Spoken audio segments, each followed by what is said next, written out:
All right, guys. Good morning. Good morning. So markets have moved a lot. Honestly, we got some news earlier that, and you guys might be able to give me more context on this, but we did get news earlier.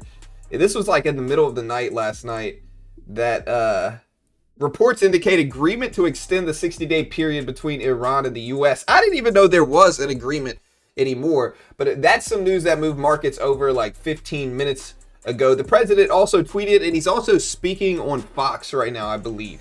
So the president's speaking on Fox right now. Some of the quotes that just came out from this let me find them. Hold on. He says there's a back channel with IRGC officials. On Iran, he says he's in no hurry.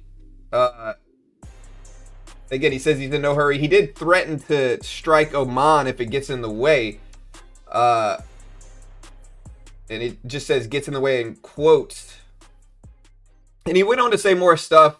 But again, he reportedly threatening military action against Oman if the country obstructs U.S. interests, according to a headline. And so, yeah, markets are kind of back and forth. The NASDAQ is actually green on the day. Oil is technically green, but you can kind of see we had the news about extending the ceasefire. And I don't know how legitimate this news is, but you can see oil coming back down to like $82 a barrel before pushing back up. And so, yeah, that's what we got going on in markets today. We also had a 13F filing by NVIDIA at the end of last week. Specifically, they disclosed some of their holdings in their 13F filing that was for the quarter ending in June 30th. It did reveal a concentrated equity portfolio. The main update for NVIDIA that quarter is the first time disclosure of Spacex, which is now entering NVIDIA's portfolio as the second largest holding. Together with Intel, those two positions, NVIDIA and SpaceX and Intel, account for over 80% of NVIDIA's disclosed equities. Now, we can see this posted by Mumu here. This is kind of breaking down some of NVIDIA's holdings. And you can see majority is centered on Intel. SpaceX is now 33% of their quarter two holdings for NVIDIA in this 13F filing. And so they're holding some SpaceX. If we look at markets here, NVIDIA is actually pretty green on the day. It's up to 226. We can look at Intel here and see Intel was up more. It's starting to give it back. And then you can see SpaceX. It's green on the day as well. Now, it's a small data week. We don't have a lot of stuff going on in terms of data this week. We do have the Fed minutes report on Wednesday, and then next week is honestly a really busy week because we have PCE data, GDP data, NVIDIA earnings, and the Jackson Hole Symposium next week. But this week so far has been a little bit light. But yeah, you can see the NASDAQ here on the left side of the screen. NASDAQ is still over 30,000. The all-time highs on the NASDAQ are really not that far away. They're at 30,975. And so we are starting to push towards some of these all-time high levels. And yeah, we'll see what happens. We'll see what the president keeps saying. He is speaking right now on, I believe, Fox News. But it's not really, markets aren't really reacting to it like they used to in terms of geopolitical stuff. But let me say hello to everybody in the chat. Let me make sure I didn't miss anything with this news, but what's up, chat? How you guys doing? What's up, Neverland, Zeke, SpaceX Bull, Jonathan, Glass Half Full, Taps, Dave Zoom, Old Hack, Nikolai, Yellow, Canella, Edson, Shake and Bake, Slumdog, Steve, Rooftop, Ashan, G-Man, Sparta, Dave, Matthew, Camper, Pav, Ace, Pecky, Envy, Noob, Palantirs, Randy, The Dush, Rooftop, Kickin' Wig, Bull Market, Habib, Solar, J Violet, Jason, Gorilla, Sutter Kane, Slumdog, Bluebird, Core Tip, Jack, Faye, Sam, Ty, Charlie, Ragnarsson, 45, Daniel, Uncle, Boo Boo Bear, Nathan, Andrew, BH, Visual Guru, Julio, Adrian. I'm trying to get everybody here. What's up, guys? Good morning. Yeah, I had some bad news. I had news that a friend passed away yesterday, so it's been kind of a sad, 24-hour period for me, but Unfortunate, man. Unfortunate. But yeah, the NASDAQ is over 30,000. This is untradeable. I want this day to be over already. Yeah, man. I mean, it's not untradeable. Honestly, we have a trend here. Like, there's somewhat of a trend. It's better than just pure chop. It's not great, but it's also, you know, it's one of those slow, quiet weekends where we didn't get that much news. You know, what I'm really trying to figure out, I appreciate it, guys. Thank you. What I'm really trying to figure out is what's up with the news article that said they're extending the 60-day ceasefire. Again, I got news from a bunch of different finance news sources that Iran and the U.S. reportedly agree to extend 60-day period. The question I have, and again, I hope that this is true. I genuinely hope this is true. But what 60-day period? You know, what we've heard from Iran and the U.S. has mostly been, you know, not harmony. You know, Iran will say, oh, we'll always control the strait. You know, there's no 60-day period. And now we're getting news that U.S. and Iran reportedly agree to extend 60-day period. And what's interesting is that the markets, you know, they reacted to this. Don't get me wrong. Like, if you look at oil here, let's take a look. Oil did fall down quickly, but not that much. And honestly, it popped right back up. And so this is the move it made. This is right around when this news came out about like 50 minutes ago. But we went right back up, and now we're just kind of sideways. So we haven't really moved at all. I would assume news like this would be like big market moving, but I also think people don't really understand what this is about here. See, I'm looking at another report. Al Arabia is the one who reportedly said this. Al Arabia sources, and again, reports on the approval to extend the 60-day period between Iran and America. What 60-day period, though? You know, we didn't hear anything like that, and the market didn't move at all. We also had the president tweet this morning. He said the number one goal and always will be, the number one goal is and always will be that Iran cannot have in any way, shape, or form a nuclear weapon. Thank you for attention to this matter, in quote. And so he did tweet that this morning, but strange price action, honestly, right now. If we take a look at rate hike odds, you know, rate hike odds last week dropped down substantially here, so they are now down to about 30%. They were at like 50%, higher than 50% in some instances over the last month or two. They are now back down to 30%, 31% basically odds of a rate hike next meeting after last week's slow CPI and PPI data. Less than expected CPI and PPI data. But again, prediction markets are turning sharply more skeptical apparently, because Kalshi now prices the odds that Iran nuclear deal gets done at only 13% by March of 2027 and 16% by January of 2028, 15% by January of 2029. So the odds of a nuclear deal have gone down substantially, at least in the eyes of odds makers. And so, yeah, we'll see what happens, but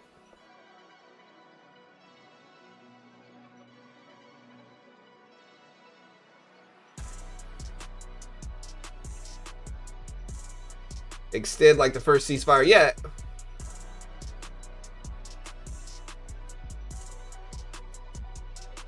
digital. Yeah, I see both sides reporting no progress either. Like, that's what I'm reading as well, which is making it even more interesting. Like, hey,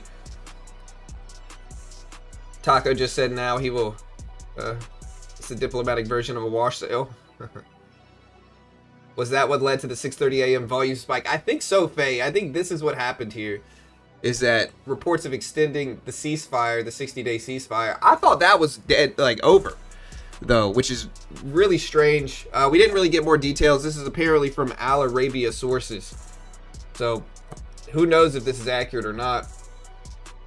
But memory stocks are flying back here. If you look at Sandisk, look, here's Sandisk. Sandisk is up to 1700s again. It's leading the comeback here. MU's up to over 1,000 again. You know, SK Hynix is up there to 170s now. And so memory plays are still, you know, rising sharply back up.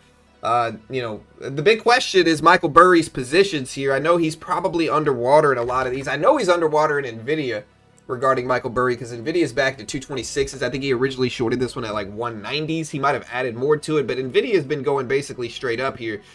So chips are rebounding back up strongly, but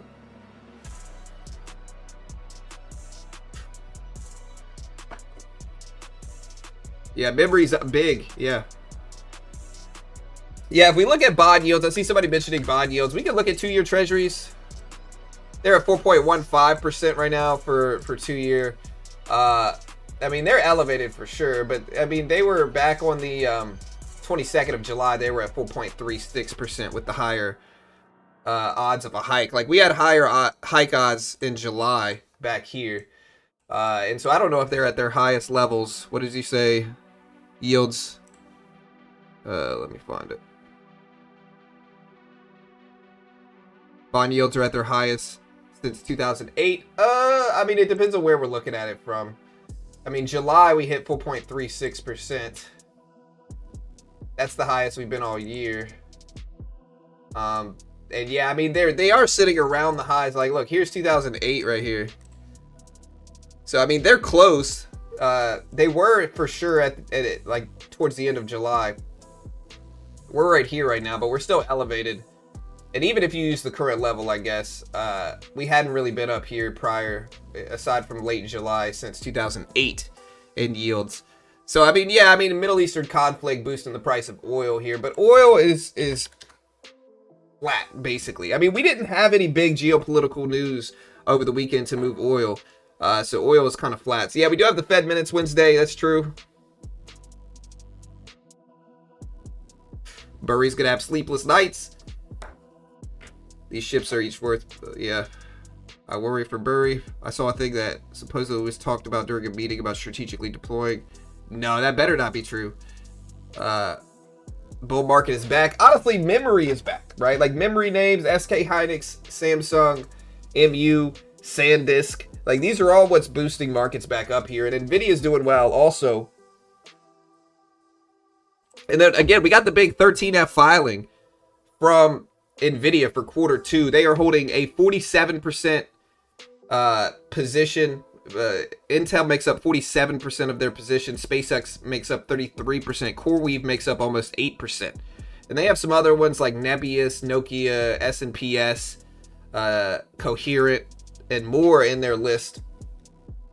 But again, the new position stems from corporate restructuring rather than open market purchases. In January, Nvidia invested $10 billion into XAI after SpaceX acquired it in February at a reported 1.25 trillion valuation. Nvidia's initial stake converted into about 122.8 million SpaceX Class A shares. Based on the June 30th valuation, it's about $170 a share, so it's worth roughly $21 billion, 33% of their disclosed portfolio. They're also in Intel at about 47% of their disclosed portfolio. So they're holding some AI names as well here. But the NASDAQ, it's kind of a boring day, honestly. A lot of the time we get some type of news moving markets, but memory names rebounding are helping the market be green on the day. But so far, outside of that, it's a little quiet here. Really, it's a little quiet.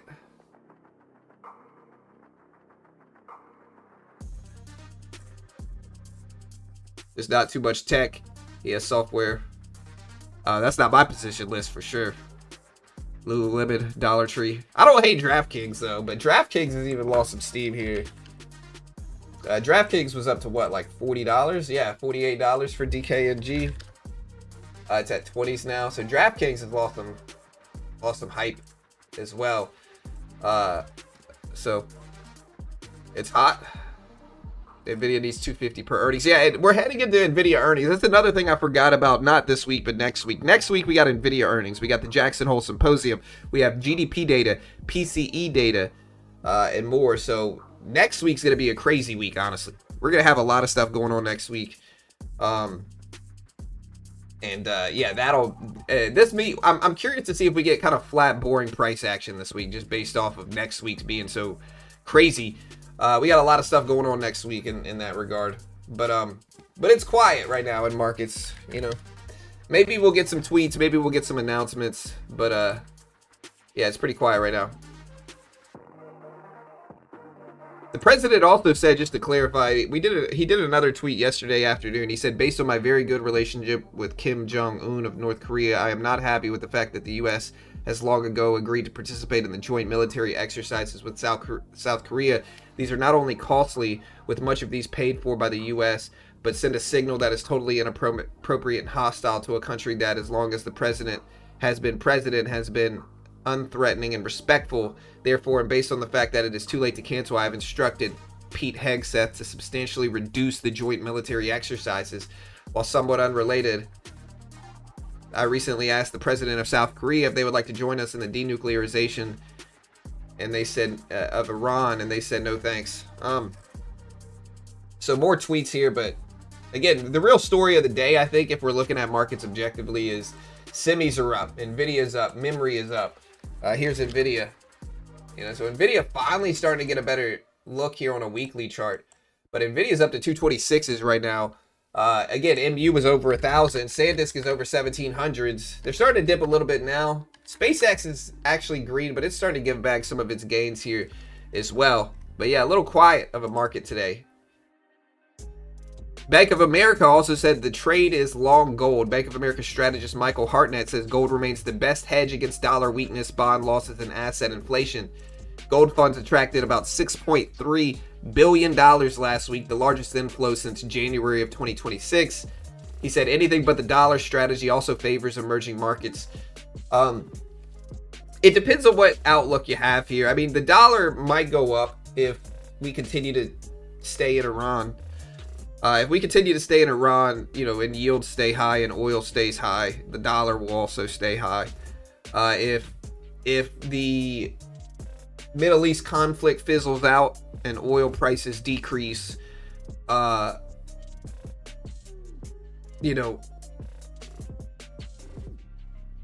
I don't know. The dollar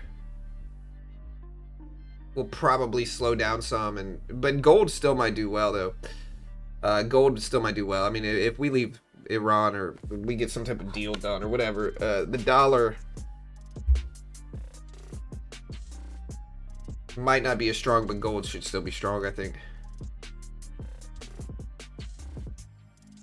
Let me check back on the chat here. Hello, chat. I saw the tweet last night and thought it might scare the Cosby, but nothing happened. Nah, Britt's not here today.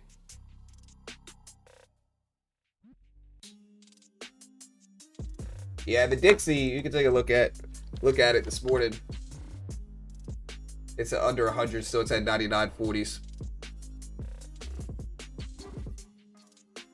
But pretty quiet, honestly, today. Not a lot going on. We can look at some levels here this morning.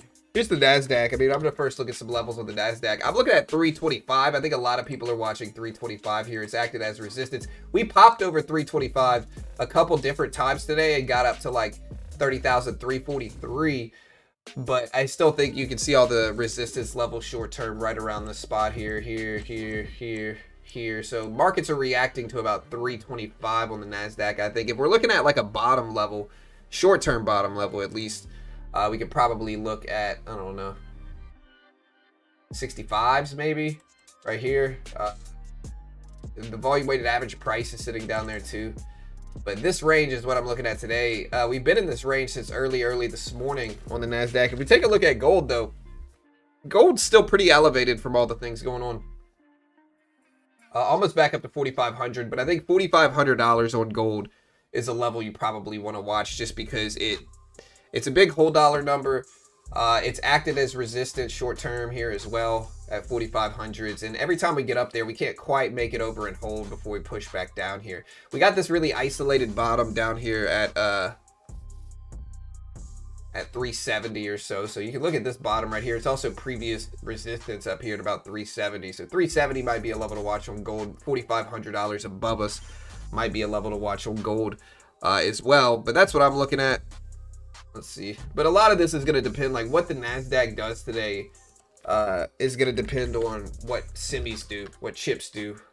Oil is even more flat. I mean, it tried to get over $83 for a little while. It's back down to exactly break even on the day. Here's the previous closing price on oil, around 82.40s. That's basically where we are now. And so we're almost completely flat on oil on the day. But we did move again after, again, I'm still pretty confused about this headline about US and Iran 60-day ceasefire getting extended here. But that's where this movement originally happened, right here. But markets didn't really care, which is even more interesting. You would think this news would be some great big like downward move and oil move, And we dropped a little bit initially, but we popped right back up, and now we're basically flat. We're still net down, though, from when the announcement happened. But outside of that, oil's not really reacting anymore.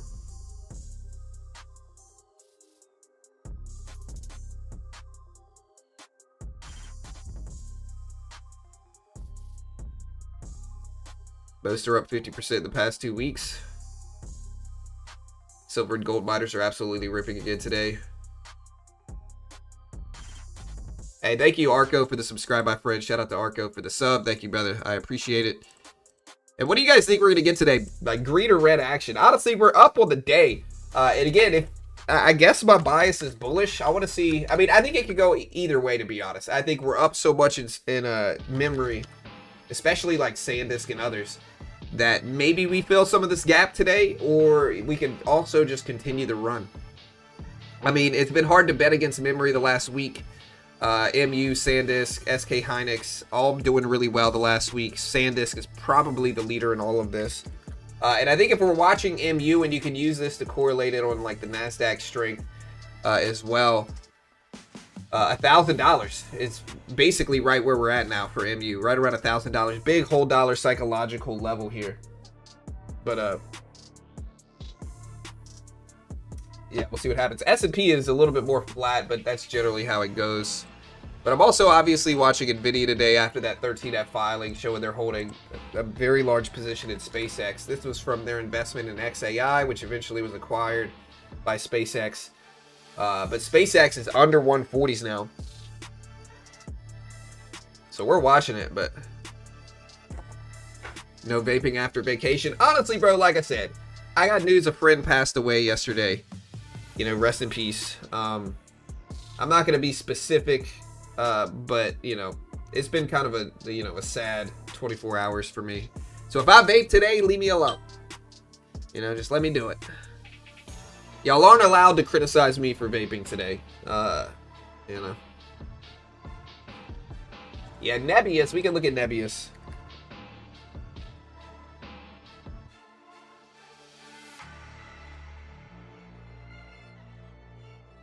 Nebius is almost to all-time highs, though, and these are crazy gains. So Nebius is getting close to 299. Nebius is another thing NVIDIA is holding. So NVIDIA is holding... let me see, how much are they holding in Nebius? I saw this earlier. They're holding about 7%, 7.4% of CoreWeave, which reported earnings last week. And they're only holding about 0.5% of Nebius, but they are holding some Nebius as well. Even if they're just holding a little bit, I think that's a good thing. Okay, so I'm reading this other headline that the U.S.-Iran deal deadline expires. The 60-day deadline for a U.S.-Iran agreement has expired without a final deal, leaving both sides divided over the strait. Iran's nuclear program and sanctions relief. Attention now turns to Iran-Oman negotiations over shipping in Hormuz. Iran says a preliminary transit route map has been agreed with Oman, but no final agreement signed. And this is strange because the same source that posted this also posted the thing earlier about, you know, about the 60-day thing getting extended here. So, you know, I'm going to go with there's no extension because I feel like markets are pretty accurate when they digest things, usually. And markets didn't really react super heavily to the news earlier about the extension of it. So maybe, you know, again, I think they said it came from Al Arabia. Maybe they're just, you know, yeah, same company. Iran and U.S. reportedly agreed to extend 60-day period. Again, reportedly is the key word. Who knows? This is from Al Arabia sources. But, yeah, we'll see if that holds and what that means. But so far, oil's pretty flat on the day. Not really a lot going on.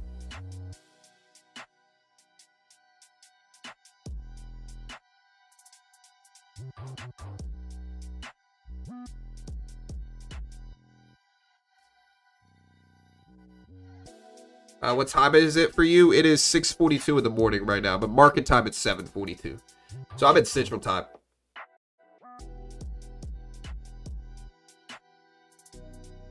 No, Brit's fine. It's not Brit. It's just an old friend that, you know.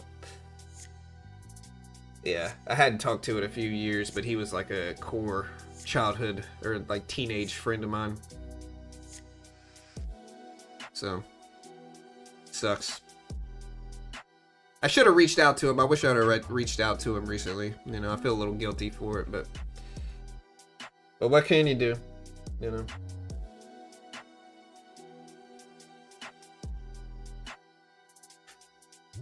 Hormuz open or closed? I mean, I'm pretty sure it's closed right now. It's closed-ish. But maybe we can trade today. And again, I see the president threatened military action against Oman if it interferes with the U.S. blockade of Iranian ships in the Strait, according to news. Said the blockade is increasing pressure and that he is not in a hurry to end this. Again, U.S.-Iran peace talks remain stalled after 6 months of conflict. What should we trade today, guys? Give me some ideas. It's kind of a slow day. We don't have a lot going on, but what should we trade today?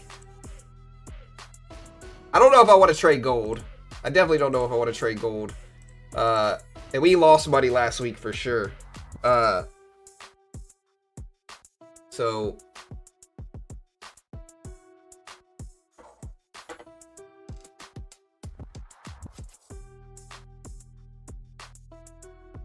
trade oil. Oil doesn't really look that good. Pokemon? I mean, maybe Pokemon. Bitcoin? Yeah, Bitcoin's at 63.5 the last time I looked at it. And yeah, it's a little bit higher. It's doing okay on the day, though. It's up with everything else, so maybe Bitcoin will go. But go for Broadcom? I mean, Broadcom... Isn't it... Yeah, Broadcom is up a little bit. It's been volatile though, dude. Friday it dropped substantially from 420 down to 390 for Broadcom. Yeah, oil looks so bad to trade right now. I don't like oil. I mean, this is oil. It's just, aside from the worry about some type of news happening that influences the price of oil, oil's pretty flat on the day. If I put an hourly chart on, I mean, look, oil is just sideways here. It's slightly going higher, but I don't know. I don't like oil right now. Maybe gold. Maybe. Big if. Sandisk is interesting for sure right now. Sandisk is flown up. But again, the question is, and this is a good question, do you guys think memory is bullish or bearish today? I think you could go with memory's up a lot. Maybe we fill some of that gap on the downside, or maybe the trend continues and we keep heading higher. As I say this, NVIDIA just got really close to the highs here of the day. I think it just broke over highs of the day for NVIDIA. So NVIDIA at 226, pushing towards 227. Gold is the key, bro. Maybe gold is. AI stock, any chance of profit taking today? I mean, yeah, there's a chance. That's what I'm worried about with memory plays. With DRAM stocks, with MU, with Sandisk, is that they're up a lot. But again, the trend could easily continue. But here's Sandisk. 1700 plus. Hey, what's up, Brian? We will see a push at the start of the bell, and then maybe we short DRAM. Oil just broke the 1 hour resistance at 83. Yeah, I mean, it broke it, but then we had this news about the ceasefire, and then it dropped, and we haven't really gotten back up there. We're basically like, here's the previous closing price right here. So we're right around the previous close on oil.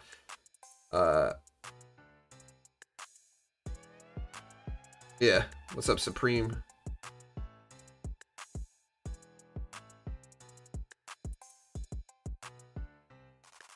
But again, the news is kind of quiet right now.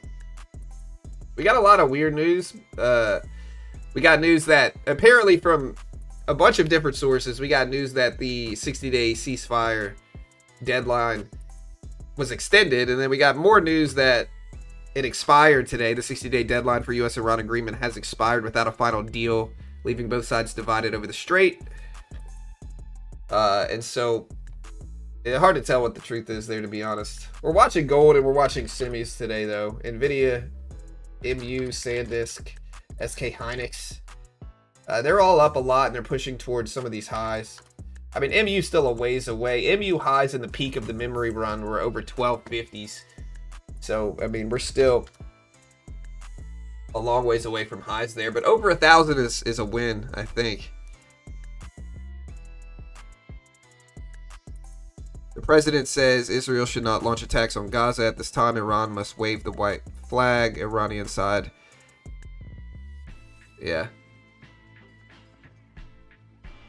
You think stocks are going to go to all-time highs again with the ceasefire? I don't know if I believe the ceasefire, though. I feel like if we actually had a ceasefire, markets would have moved a lot more.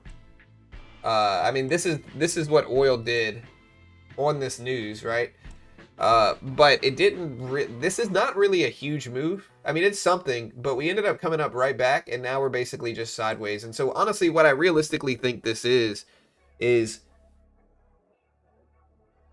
I mean, if I'm looking at it honestly, I think it's manipulation. I think maybe they're taking some insider trades. They're saying they're shorting oil, and then they're announcing this news, and you know, writing this down and then covering.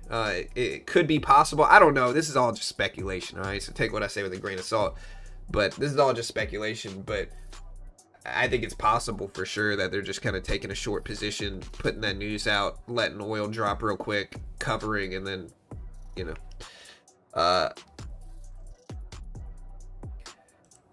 Today, MU will close 10:30. Hey, what's up, Proxy? Yeah, I mean, we really have nothing going on, Steve. No ceasefire, but no aggression either, right? Like, it's kind of just flat. Yeah, I'll do a poll here.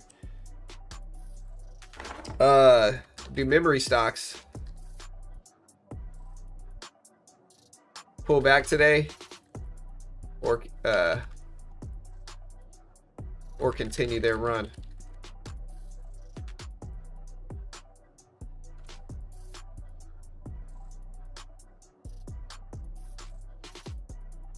Pull back, run continues. All right, so that'll be the poll today. Do memory stocks pull back or continue their run today is the question in the poll. There it is right there. Hey, I appreciate it. The thing is, Iran, yeah. No, I already asked the chat, is Burry right or wrong, guys? Is Burry right or wrong in memory shorts? Let me know. But I've already asked the chat this. And I don't know if there's really any trades to get involved with right now. I think it's kind of boring in the NASDAQ. Big range today. We're putting in higher lows, though, on the NASDAQ here. So we are putting in, like, somewhat higher lows. We're at over 30s right now. 30,300. So, I mean, that's good. Again, these are the levels I'm looking at on the NASDAQ. I'm looking at I mean, obviously the high of the day here. But I'm looking at this this 325 level right here. This level has shown a bunch of resistance this morning, and so a lot of people might be watching that. So that's a level I'm watching on the NASDAQ. Underneath it, we have like 250s maybe. I think we have like 270, which has this low right here, 266s or whatever that is. So we got some levels here, but all things considered, the market's kind of boring. The S&P 500, you know, we can look at like 78s, which looks like a little bit more resistance. We can look at this high. Here's the ceasefire news this morning on the S&P. It popped up to 78.25s. So that's probably a good level to watch. But all right, here's the NASDAQ starting to dip a little bit though.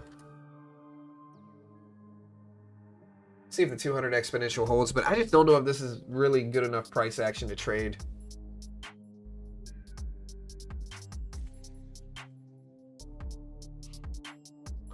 All right, so I asked people, is Burry right or wrong? What's up, Pizza?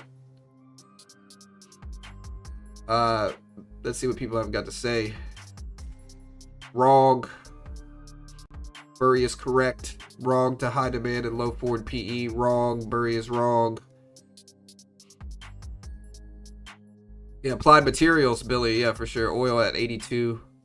What's good in this? Yeah, oil's still high. I mean, you're not, you know. Hey, what's up, Ben? Hey, good morning from the UK. Hey, what's up, brother? He is always wrong, mostly wrong. If the AI trade blows up, it'll bring down the entire global economy. Look at oil. Yeah, I see oil. I mean, oil is still somewhat elevated. I mean, obviously, it's over $80 a barrel here, which is not good. Mostly wrong. Yeah. Burry is not wrong, just not day trading. Yeah, I mean, look, I'm not even saying he's day trading. The question is not a day trading question. It's really a longer term outlook question. It just depends on how long he's planning to hold these things. I think he's down in some positions, but he's not down in everything. I believe he's shorting applied materials at like, what is it? Like 600s, if I remember correctly, for AMAT, maybe higher than that. No. For AMAT, I know he's shorting Caterpillar at similar levels here. I think he's shorting Caterpillar over 1,000. Nvidia, he's shorting it at like 190s. His updated positions might be a little bit higher than that now. And I know he's shorting MU at like 940s after he added more to his MU shorts. Is the Fed in what's called stagflation, which is why they can't lower or raise rates, or are they not there yet? I mean, I don't think we're in stagflation. I think we've had some weak labor reports. I think we've had some weak things come out for jobs. JOLTS was weak, NFP data was weak the last 2 months. And inflation is somewhat elevated, but inflation last week was cooler than expected. I don't think we're in stagflation yet. I don't think inflation's bad enough necessarily here to say we're in a stagflation situation. You know, WTI crude is at 80s, but it's not like 100 plus. Inflation's under 4%. When they originally coined stagflation, it was a situation in which we had much higher inflation, a much weaker economy. And we're going to see what happens next week with GDP data. We do have GDP data dropping next week. Last one showed up lower than expected, but it was still like 1.5%, right? So we're not really in a negative GDP situation. We're not really in over 4% inflation situation. So I don't know if we're in stagflation. We could say we have high inflation and weak labor, but it's not weak enough to use the term stagflation. That's what I think. What do you guys think? He got liquidated on Nebius. Was he shorted Nebius? Only thing worth buying right now is gold and silver. If you take out government spending on AI debt, we would have negative. Yeah, maybe, but debt is always what drives the market.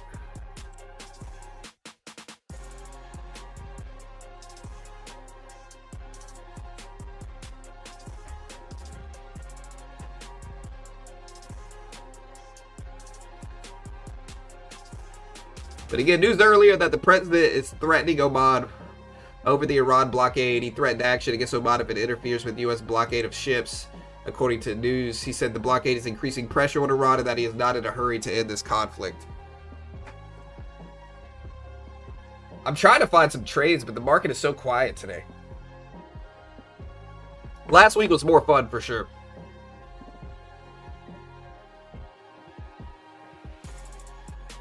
And the Kospi index Friday was up like 2.4%. on Friday for the Kospi. So memory names are rebounding back up a lot, not just in US markets, but at the Kospi, which is the South Korean index. I'm trying to see what it did.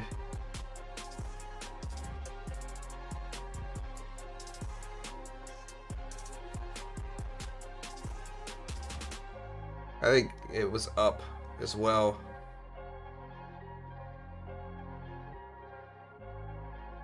Netflix to the moon. Yeah, Netflix last week had the news about Pershing Square Capital buying them. It's green on the day. I'm in Netflix. I added not that long ago to it. Looks like it was a good ad. To be honest, any new money in the long-term portfolio is going straight to short-term treasuries until the market cools off. Yeah, I mean, that's the dynamic of risk on versus risk off, Nitro. Is like, I don't know, though. You think the market is risk on or risk off? Risk off means bonds. Risk on means equities. Yields are starting to come down. They're still really elevated, though. And again, somebody mentioned this earlier, that bonds are close to the highest levels. We're not quite there. But bonds, if you look at an all-time chart here, here's where we are now in bonds. Bond yields, that is, 2-year yields. This is the last time we were really close to this, was 2007, 2008. In terms of yields being high. Now, this one's a little different. This one's from a Middle Eastern conflict, raising the price of oil, causing hawkish sentiment and inflation fears, and thus a much more, hawkish Fed, and in turn a much higher yield in bonds than we've seen over the last 15, 20 years. But 10-year bonds, yeah, we can look at 10-year as well. I mean, I know they're elevated also here. Here's 10-year. They're at 4.7% right now. Again, the last time we were up here, yeah, that's probably what you're mentioning is the 10-year yield. Again, they're at about 4.7. The last time we were at 4.7 really was, I mean, we hit it for a little while after the cooling we needed to do in 2023, 2022. But the prior to that, the last time we were up here was 2007. So yields are high. And yeah. I mean, it's all from the conflict mostly.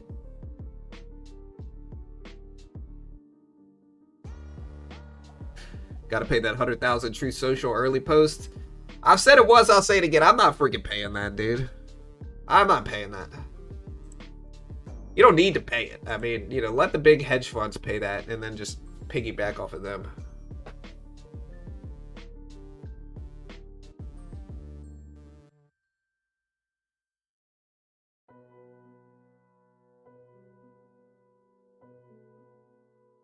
Burry obviously betting on the rejection of the Q and NASDAQ. Yeah, we did a poll here, but we're almost completely 50-50 split. We said, do memory stocks pull back or continue their run today? 49% say pull back. 51% say the run continues. I don't know which one either, guys. Let me know in chat right now. We're pretty split. Hey, what's up, W3? Last time the U.S. experienced serious stagflation was during the 70s, also during an oil shock due to the conflict. History doesn't repeat, but it rhymes. Mark Twain. They think it's Mark Twain that said that. I love that quote. Again, my two favorite market quotes. One of them's from The Big Short. And it's probably my favorite. But that one goes, the truth is like poetry, and most people fucking hate poetry. You know, that's the quote. The other one is, history doesn't repeat itself, but it rhymes. They think Mark Twain said it. I don't know who said it. But yeah, DRAM running back up here. Honestly, though, Michael Burry, look, and I'm going to say this with a grain of salt. Don't get too mad at me if I agree with Michael Burry some. But Michael Burry is, like, his initial position was pretty spot on for Michael Burry, right? Like, he shorted MU at, what, 1050s? Like, back here? Let me put it in daily chart. He shorted MU, like, up here? No? Like, 1050s, 1060s, way up here? That's a pretty good short position. He shorted Caterpillar at what? Like, I don't know if it was 1,000 or if it was 700s for Caterpillar. I know he shorted AMAT. And so he shorted, you know, his initial short positions were pretty solid because as soon as he got announced those initial short positions, memory names pulled back drastically. And so, yeah, I mean, his initial entry in these positions were solid. You know, the question is just, should he have added to these positions? I know if it was me, I wouldn't have added, you know, but I'm a wimp. What do I know? I get out of positions quickly here. Hey,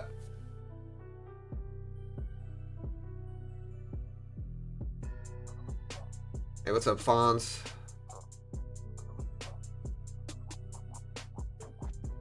What's up, Raven? The more I learn about people, the more I like my dog. Yeah, I like my dog.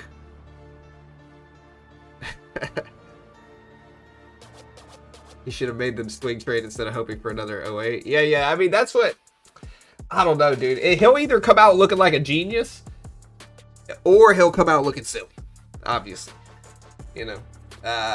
So he'll either come out looking like a genius, or he'll come out looking silly regarding Michael Burry.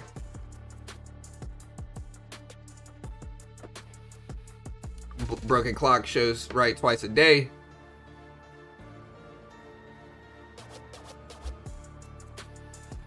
You're a cat person, Raven? I mean, dude, I wildly disagree. Cats are cool. I love cats. Don't get me wrong. Dogs are infinitely better, though. You know, dogs are your friend. Cats are roommates. Okay?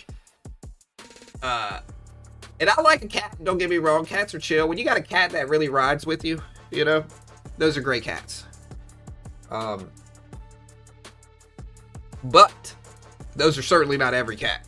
Some cats, you know, they're just indifferent. Are you expecting a big correction like everyone else this year? I don't know if everybody else is expecting a big correction. I think in some ways you might argue we've already been in that correction. So I think we could correct. Again, a lot of it depends on economics. It depends on the Fed. It depends on rate hikes. It depends on oil. It depends on the Middle East. It depends on memory names and DRAM names and overvaluation fears. So, no, that's what I'm saying, Ty. Some cats are like, you know, But that's certainly not every cat.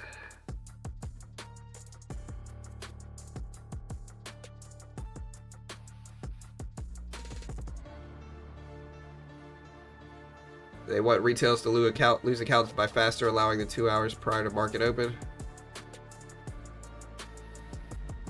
AI bubble hasn't popped yet. Will we have a big correction this year, chat? Yes or no? What do you guys think? Will we have a big correction this year? I don't know, honestly. I genuinely don't know. I think we could have already had one, and it might be over now, but I really don't know.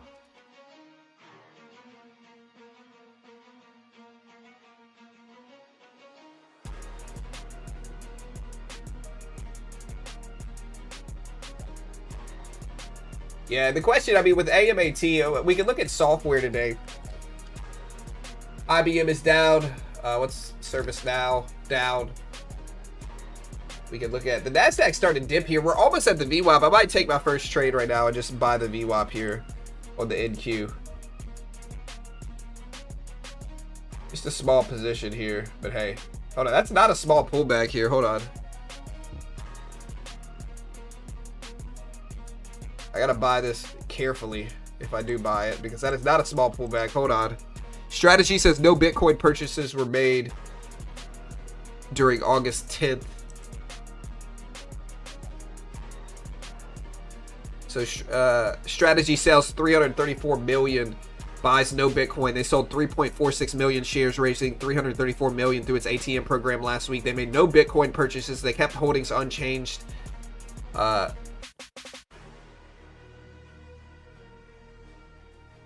at this drop. The only thing I'm worried about in this position right now is news here. We got into this position here. Buying the VWAP. But that's a pretty steep decline all of a sudden. I'm looking at sources to see if anything came out here realistically.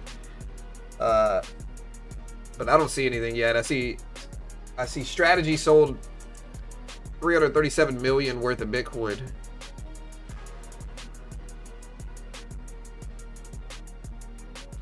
I see Chevron advances its strategic exploration program with Discovery. But I don't see any other news here. It's a random red candle, though. I see Hamas welcomes U.S. President's commitment to the ceasefire in Gaza. Did oil go up simultaneously? No. So it's not geopolitical related. Could be memory. What's memory doing? Yeah, memory. MU pulling back under 1,000. Sandisk still filling some of the gap on the downside here. We put a stop loss before I freaking... Alright, we got a stop loss that. Let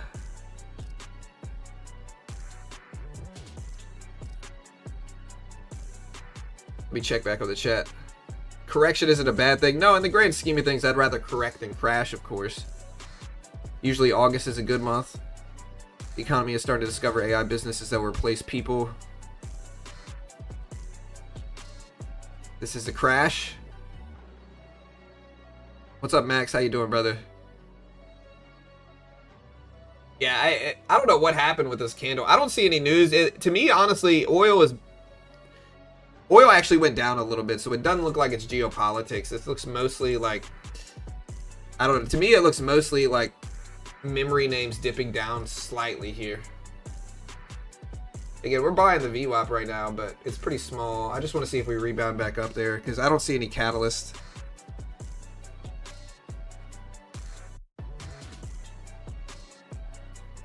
The market will be manipulated. There will be no coin. We're down 20 points. Must be a crash. YouTube chat. It's definitely not a crash right now. We're definitely not crashing right now. It's just a weird candle. I don't know what this is. And honestly, in a choppy market, I kind of welcome some type of volatility here with all this stuff, even if it's on the downside.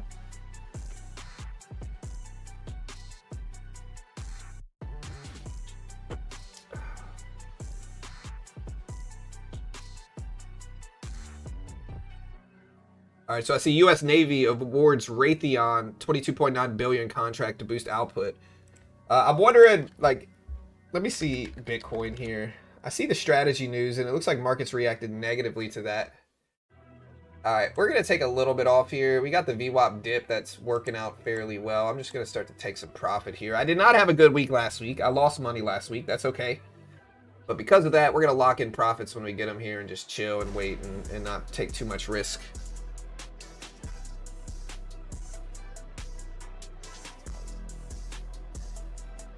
Blockchains are not it.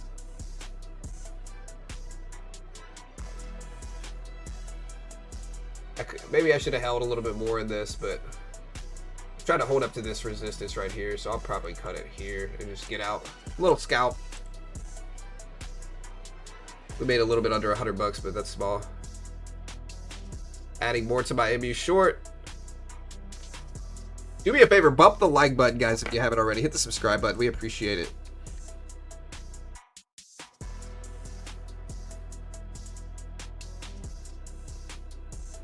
All right, so I see the Iraq Prime Minister chairs an expanded meeting of the Ministry of Oil. See if the NASDAQ continues to bounce back up here. Dipped under the VWAP. There's some resistance here at like 365s maybe. That's why I wanted to cut it right there. But maybe I could have held. No, I just made money. Oh, bag 65 on one micro. Honestly, 65 is good on one micro, bro. You know, they're adding nano futures now, which will be interesting.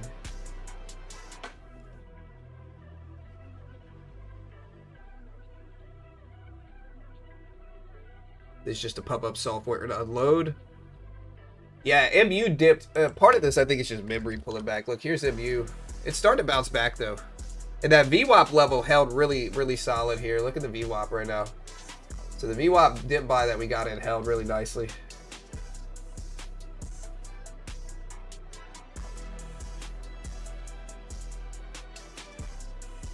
And it seems like this is memory related. MU, Sandisk dipped, and then now it's starting to recover. But the VWAP NASDAQ level held firm.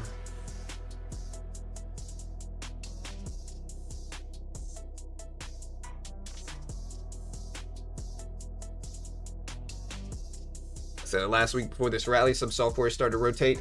Yeah, I see software doing I mean, it's down on the day for most of them, but AMAT did okay.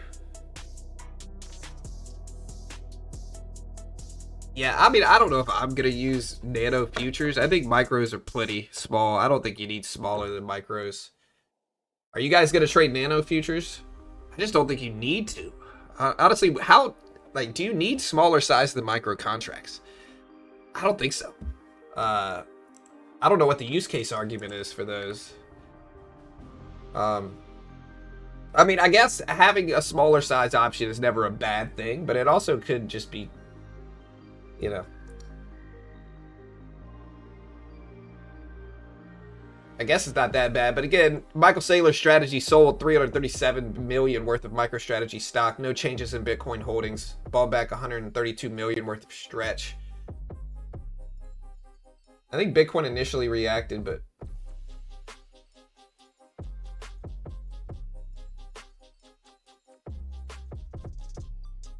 what's up, Max? The coolest thing, 1 ounce of gold.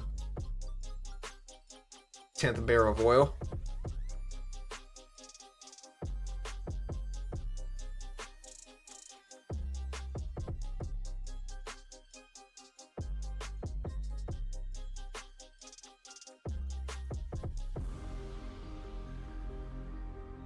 All right, so let's see if this holds. I'm tempted to buy another pullback here.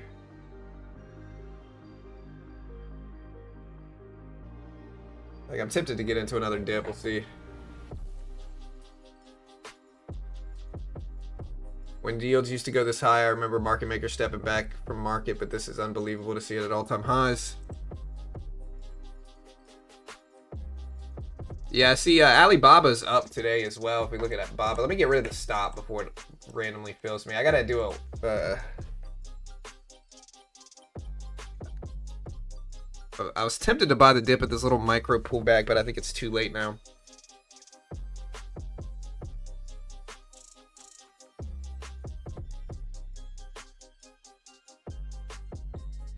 Yeah, grow up here and trade micros like a grown-up. Yeah. Honestly, dude, the nano futures, it's hard to justify. If I understand micros a lot because one mini contract's way too large of size to take, but nano is just, it's a little bit overkill now. All right, so we're dipping down a little bit here. Yeah, we lost like 1,000 last week. I'll have to go back and look, but it was like a grand or so, maybe more.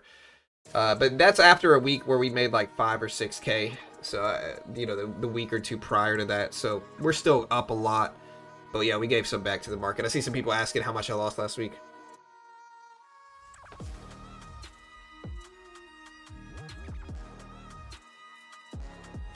Yeah, so nano contracts, so micro contracts are 1/10 the size of a mini contract, right? So like one NASDAQ micro contract is 1/10 of the size of a mini contract. Nano contracts are 1/10 the size of a micro contract. And so they're 10 times smaller than a micro contract, which is incredibly small size. You know, so 10 nano contracts equals 1 micro contract. Again, they're launching August 24th. They're going to be on the S&P, NASDAQ, Russell, and the Dow. And again, they're 1/10 the size of micros and 1/100th the size of mini contracts, which is just way too small, right? Like, that's way too small. But hey, smaller size is smaller size. I wish I would have bought this dip.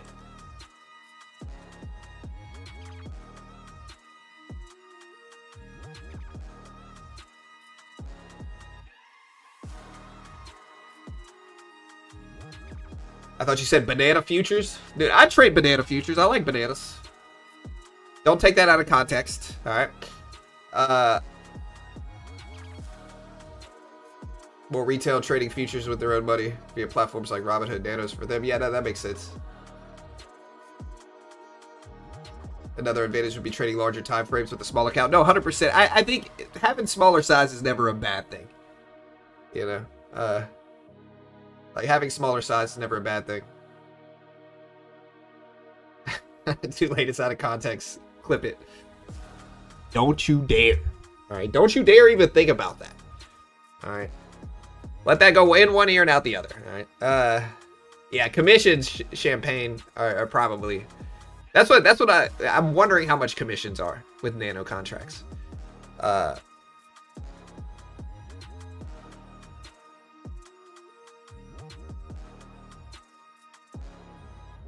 Yeah, so we bounced at the VWAP here on the NASDAQ. I'm tempted to buy this little pullback again, though. I guess I will. I don't really like it. I mean, I don't hate it. Let's try it. We'll try to trade a choppy market.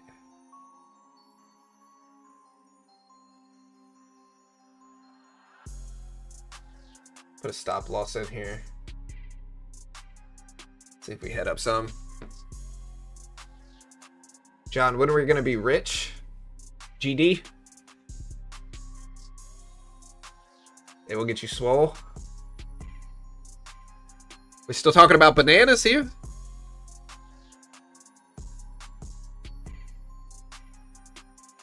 This is a multi-million-dollar question. Hey. Shh.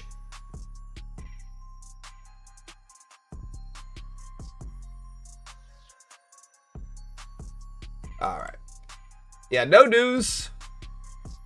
I see Trump confirms Iran back channel demands surrender. The president confirmed direct back channel talks with Iran's IRGC as the 60-day ceasefire deadline expires.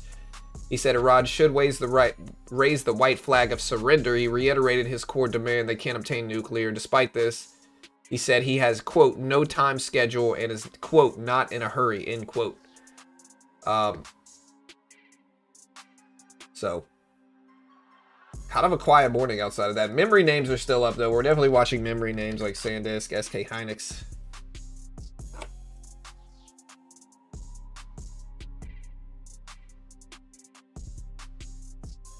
If you want to be rich, pray Burry is right and you get good stocks. No news is good news. Honestly, it's a quiet overnight weekend, man. It is a quiet weekend. Not a lot going on. Like I said, I might be kind of in a bad mood today. I'm not in a bad mood. I'm just sad, dude. I had a friend pass away that we got news of yesterday, and it's not, you know, it's unfortunate. It's been messing with me the last 24 hours, so I don't mean to vent. Y'all are like my therapist today. But it's sad, man. It's sad.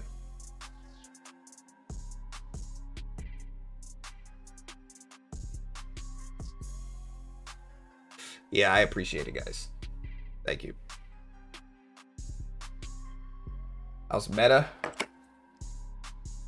I mean, Meta's red on the day. Microsoft is red on the day as well. Software in general seems to be red, except for like AMAT, which is up. John, do you believe the market will fly after midterms? I don't know, man. No, you should vent, but be prepared. Some of these lurkers. Lurkers, are you here? Are you here today? You know, let me know. Yeah, it sucks.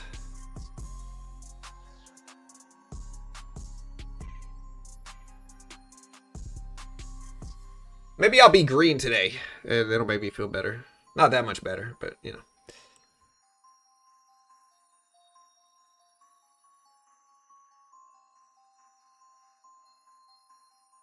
Yeah, appreciate it, Bro Max.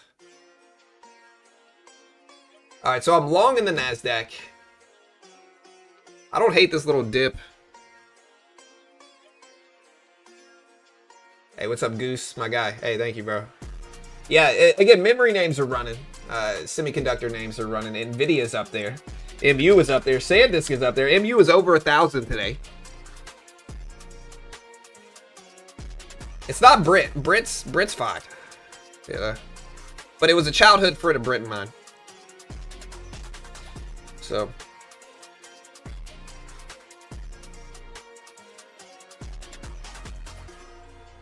Hey, what's up, Waits? Still lurking? Yeah, we're here.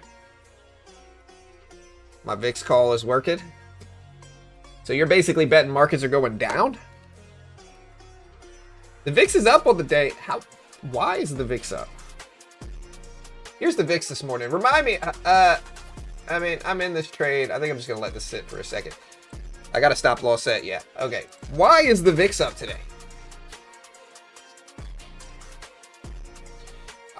Isn't the NASDAQ higher here? Yeah, NASDAQ is up on the day. Why is the VIX green? VIX should be down. I'm going to take a little bit off of this trade I'm in right now. It's very small, but hey. The little mini dip worked. And we'll leave half. Let's see what happens. Let me set a new stop loss.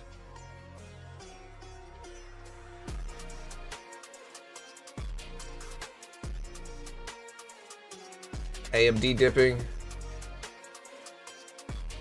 How about Islam Makhachev, dude? Honestly, I thought Ian Gary did okay versus him, though. I'm hedging with the VIX. VIX measures shorts.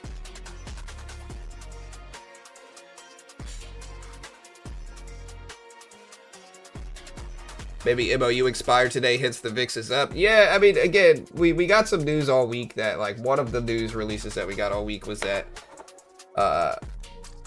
we got news again. This was reported early this morning at like 11:30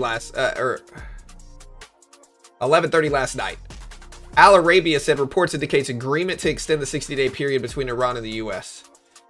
But who knows if it's true or not. We also got news that the agreement was expiring today. I didn't even know there was an agreement anymore. I thought they said the agreement was void. But we did get that news early this morning regarding that. So, boring fight.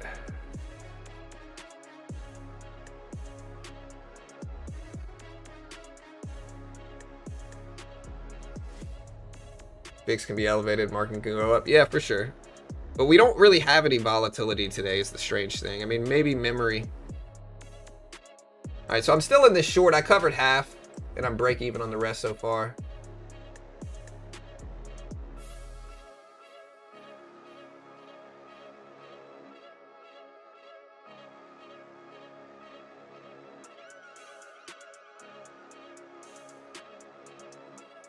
I'll give it a second, but I'm not going to hold this too long. Uber CEO sees drones accelerating growth of Uber Eats. Uber Zipline targets 1 million drone deliveries per day by the end of 2029.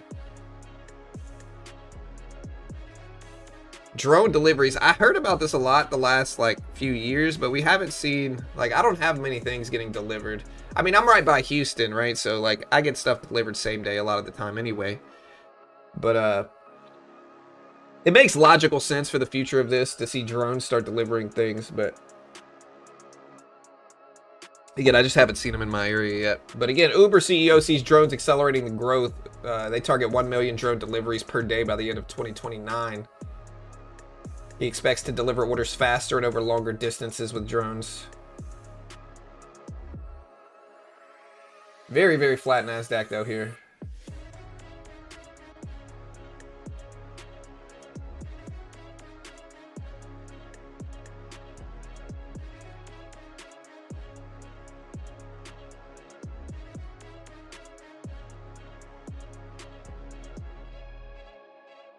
Hey, what's up, Crypto Coffee?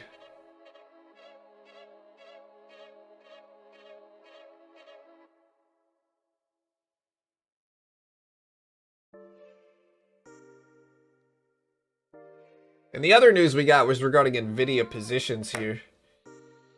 So NVIDIA disclosed some stuff. We talked about this earlier, but NVIDIA had filed a 13F for the quarter ending June 30th. It revealed first time disclosure of SpaceX. Now remember, NVIDIA bought some of XAI and then they were acquired by SpaceX. So NVIDIA's SpaceX holding are now 33% for NVIDIA. 33% in NVIDIA. CoreWeave about 7.4%. Intel still their largest position at about 47%. But SpaceX is actually technically red on the day. It just broke under the previous closing price. Here's SpaceX. Again, under 140s. Here's MU. CoreWeave. Intel.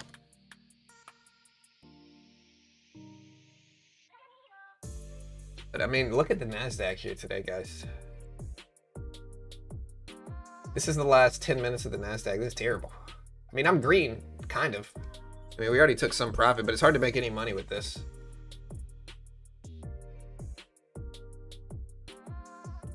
I'm in Richmond, Texas. We have drone delivery. We might pump. Hey, what's up, Cho? How you doing, brother? What do you think about Ian and Islam? Ian froze. I thought Ian, honestly, objectively did pretty good against Islam Makhachev, being one of the greatest right now.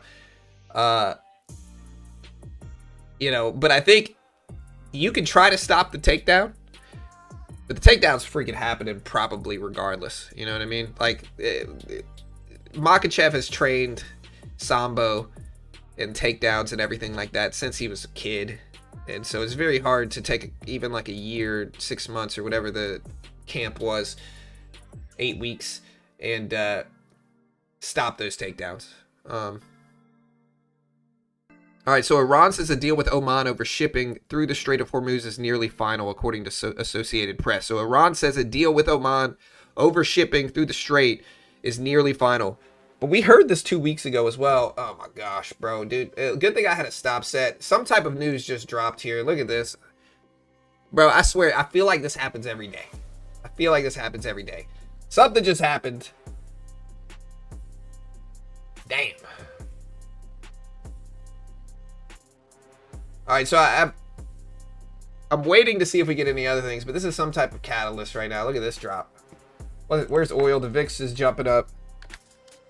Oil just ripped up to $83 a freaking barrel. This happens every freaking time, dude. Every time. It's hard to trade in pre-market with some of this stuff. We'll see what this is. Again, I see Iran says the deal with Oman over shipping through the Strait is nearly final. I did see some more details on the apparent MOU brokered by Pakistan. But oil just jumped and the NASDAQ dipped. Let me see if we can find anything. All right, so Iran has set a deadline of a few weeks for full implementation of the MOU by the U.S., according to a senior Iran official. I also see, number one, that Iran has decided to shift its policy from defensive to a, quote, fully offensive one. So this is the news that just moved markets, probably. Again, senior Iranian official says Iran has decided to shift its policy from defensive to a, quote, fully offensive one, end quote. This is what's moving things. Yeah, this is what's going on right now. I'll put this up on screen so you can see it, but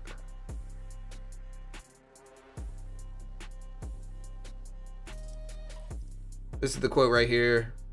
Oil went down, or oil spiked up and the NASDAQ went down. Look what oil did on this.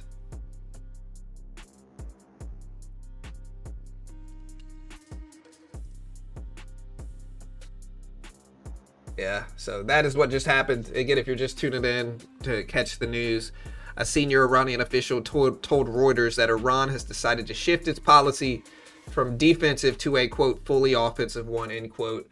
That's what spiked oil. That's what dropped the NASDAQ. And we'll see if we get more details. But again, this is after earlier. Hold on. It says the time frame set by Iran will be conveyed to the U.S. Iran will not wait for the United States to continue the naval blockade indefinitely. All Iranian entities will be prepared to escalate tensions in the Strait in the region if diplomacy fails. Iran has set a deadline for a few weeks for full implementation of the MOU by the U.S.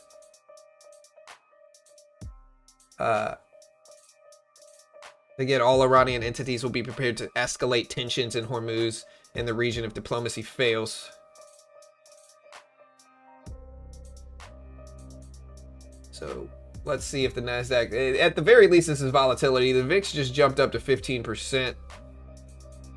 But again, this is after we got news earlier that the U.S. and Iran have reportedly agreed to extend the 60-day ceasefire. Details include under the MOU brokered by Pakistan. Today marks the final day of the Iran war ceasefire. And now the NASDAQ is starting to dip here a little bit on this news. Hey, what's up, AT? Yeah,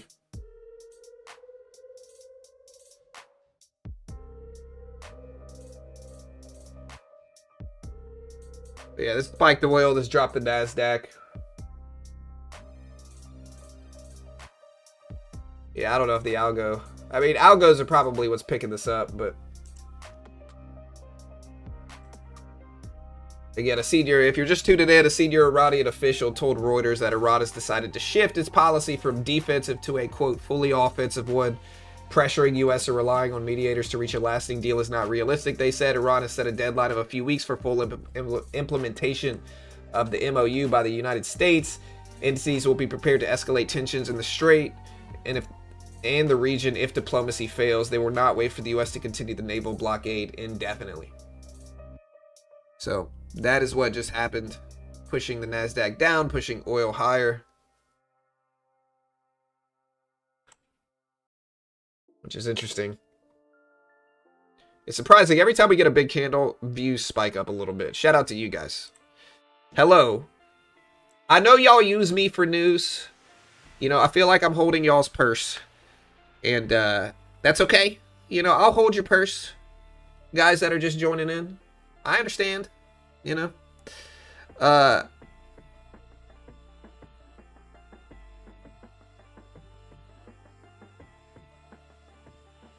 Canadian CPI did release, but it's nothing. It's not really going to move anything.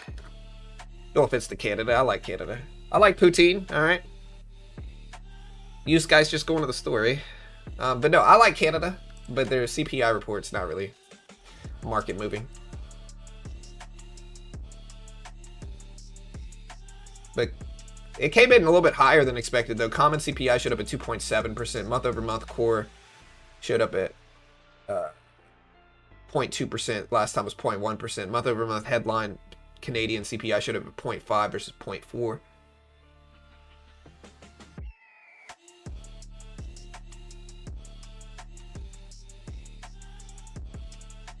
Your top three for news. Your followers carry purses. Some of them might.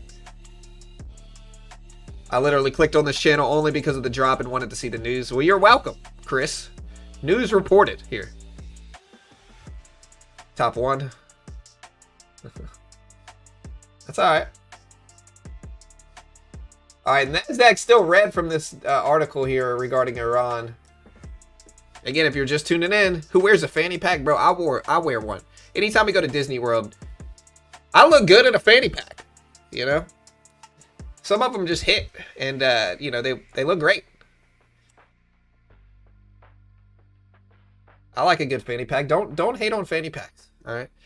But yeah, news just happened here. This is the news. Again, the news is that a senior Iranian official told Reuters that Iran has decided to shift its policy from defensive to a, quote, fully offensive one. Iran has set a deadline of a few weeks for full implementation of the MOU by the United States. All Iranian entities will be prepared to escalate tensions in Hormuz and the region if diplomacy fails. So that is what dropped the NASDAQ. That is what popped oil up here, although oil's coming back down a little bit here. Slay Queen. Shh. Yeah, red day. Honestly, we're still pretty green on the day right now. So, I mean, even though this negatively impacted markets short term, we're still up on the day in the NASDAQ. The NASDAQ is still green. If you look at this here, here's oil and the jump it made. Here's the NASDAQ. So the NASDAQ is down some from this report, but still green on the day. You can see the previous closing price in the NASDAQ's at about 150. We're at 230s right now. But maybe we fill some of this gap. A lot of this, again, the rises in the NASDAQ are chip related. MU at 1,000, Sandisk at 1,700s. Nvidia at like 226s. So most of this is chip related. But obviously more escalation in the Middle East could drive us back down. We'll see. Also, guys, do me a favor. If you haven't already, use my code on Lucid. You appreciate the free content. You appreciate the news that drops. If you haven't already, you know, check out Lucid. Lucid's great. I think they have their 40% off promo now. If you haven't checked them out, I'll put the link up. Great way to help support the channel. No PDT rule in futures. You know, you can day trade the S&P, NASDAQ, Dow, Russell, gold, commodities, and trade some of these moves. You can use Apex as well. They have $49 50K, $59 100K accounts right now, evals. So here's Lucid. Check out the Lucid link. We appreciate the love, guys. There's the link right here. If you want to help support us, code BGT will get you that discount on Lucid, Take Profit, Tradeify, Apex. There's the Lucid link right there. Again, they do have 40% off right now.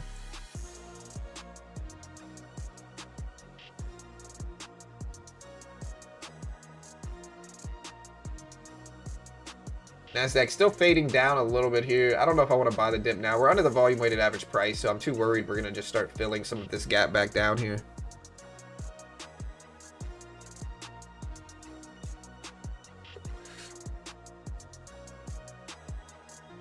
Oh yeah, there is no PDT rule. Yeah, that's right, Ty. You're right. NASDAQ still coming down a little bit though, testing this low of the news that just came out at 220s. OpenAI is going to add $40 million to the community benefits fund for Nvidia. Nvidia announces Ports Pike project to generate thousands of jobs and establish an $80 million community fund. They're investing $1.5 billion into SB Energy. So this is regarding their Ohio campus in Nvidia. We also had Empire State Manufacturing data show up at 20.6. Yeah, I get 40% off daily accounts on Lucid right now. Try long at 221s. I don't know, man. I'm not gonna long this right here. Maybe it's a dip, but it looks too much like we're filling some of the gap here. And look at the NASDAQ still coming down some. So the NASDAQ seems like it's kind of fading back down. Yeah, PDT rule was sketchy, bro. It was difficult to manage.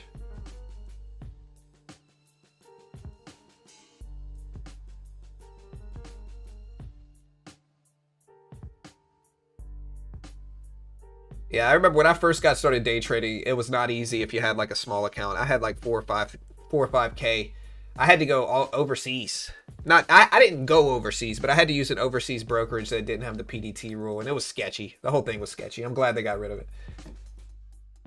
NASDAQ's still falling down though. We're filling a lot of this gap back down.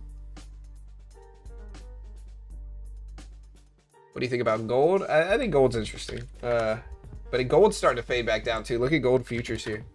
So gold's filling some of the gap here as well. Again, this news is more escalating. Like if we look at 2-year treasury yields or something like that, you know, like look, here's yields. Yields have jumped up on the catalyst here. Like look at yields, right? So gold is coming down, NASDAQ's coming down, higher yields. Hey, thank you, Taps, my guy. Hey, thank you, brother. Shout out to Taps for becoming a member. We appreciate you, Taps. Thank you, brother. But yeah, look at yield spike on the catalyst here. Again, here's yields jump up. 2-year treasury yields at 4.175% right now. And this is how much bonds are paying out, 2-year bonds, but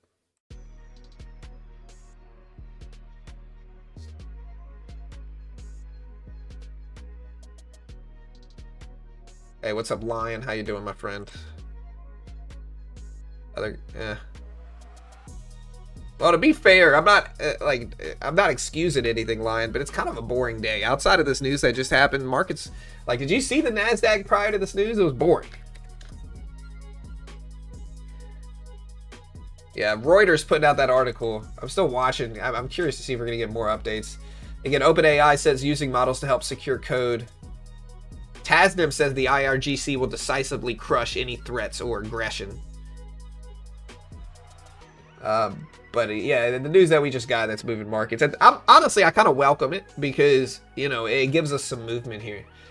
Again, a senior Iranian official told Reuters that Iran has decided to shift its policy from defensive to offensive. Pressuring U.S. or relying on mediators to reach a lasting peace deal is not realistic, they say, and Iran has set a deadline of a few weeks for full implementation of the MOU by the United States. Yeah, we got the FOMC minutes report. That tightness was a signal? No. I mean, it was a signal about tightness. Choppiness is a chop signal, I guess. Gold's still fading back down, and so is the NASDAQ here. NASDAQ is still digesting this news. If we look at oil, oil is up and elevated from this.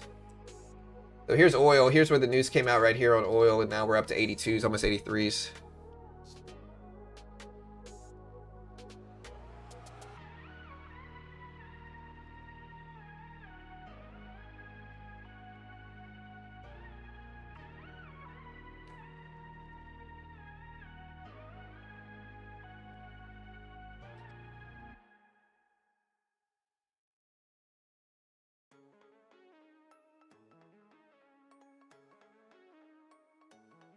Long or short oil right now?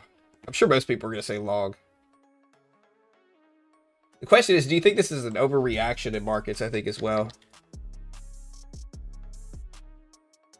Is this an overreaction? I don't know. This whole week might be cooked. Yeah, we got the Fed minutes report. I don't know how much the Fed... I mean, the Fed minutes report will be interesting just based off of, like, what's going on. Short oil, short the spikes. Oil bull flagging now. Yeah, I mean, honestly, I don't... I'm trying to think of the easiest way to put this. I don't think taking counter trades to news catalysts is necessarily a bad strategy. Now, it's incredibly risky. Don't do it. But, you know, I think consistently we've seen news come out and then we've seen backtracking the other way in markets. Right, so we'll get news and then we'll go the other way. We'll get news that optimism is here and then we'll have more escalation. We'll get news that escalation is here and then we got news, oh, a deal might be in the works. And so I don't hate that strategy, but it's incredibly risky as well. With that said, though, oil continues to go up here. Oil's at almost $83 a barrel for WTI crude. It's not necessarily cheap.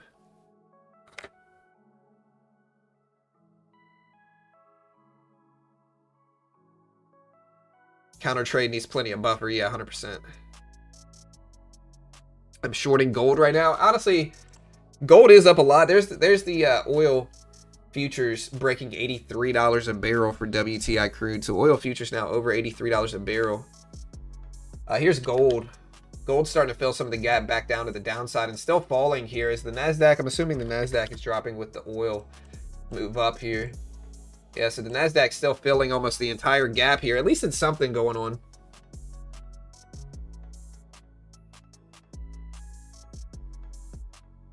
At least it's something.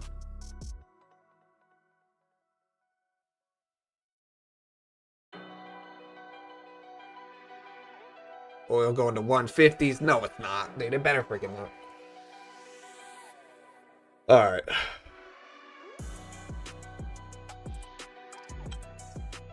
Again, the New York Empire State Manufacturing Index did show up better than expected at 20.6, stronger for manufacturing. October puts.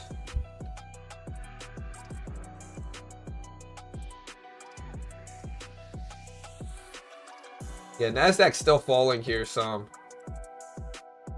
Again, NVIDIA said OpenAI committed to substantial deployments of NVIDIA AI infrastructure through 2030. MU starting to fall back down. Sandisk starting to drop. NVIDIA actually reacting negatively to this also. It'll take a while, Gob. It'll take a while. Gold for the win. Just hit my weekly trading goal before 10 a.m. Hey, nice, dude. I'm going fishing. Bro, I went fishing yesterday. All I caught was perch. Little bitty perch, too. I don't know where the bass were, but they weren't where I was at.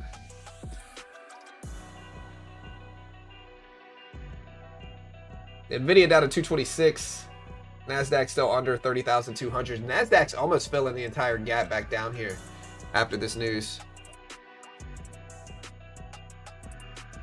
Okay, it's a holiday in South Korea. That's why I've been checking the Kospi index. And I couldn't find anything. Like, it kept showing me Friday's price. That makes a lot more sense. Okay.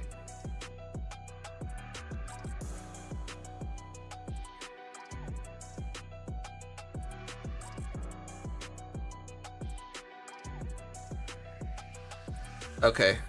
That's what happened.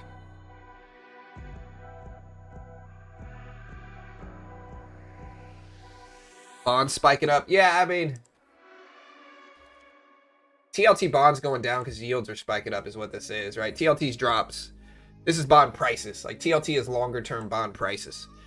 Bond prices and yields inverse each other. And the reason they inverse each other is because, like, an example is like, okay, if new bonds are issued and they are paying out higher yields than the old bonds, who's going to buy the old bonds? Not many, because new bonds are paying out more, right? And if you keep them the same price, you know, nobody's going to buy the old bonds because the new bonds have better yields, right? And so what they have to do, and the reason they inverse each other, is they have to reduce the prices of the old bonds to compensate for the lower yields. And so when you see yields jump up, that means bond prices are going down because they have to compensate it. Or nobody's going to buy the old ones because the yields in the new ones are paying out more. So I hope that makes sense. That's why bond prices and bond yields inverse each other. That's why when this news came out and yields are jumping up on it, TLT and longer term bond prices are falling because yields are jumping right now. So here's yields, 1.182% yields are still up there. And you can see TLT bond prices falling down. I hope that makes sense. Supply and demand. Gold has basically filled the entire gap down. Look at gold here. Still falling, still filling the gap.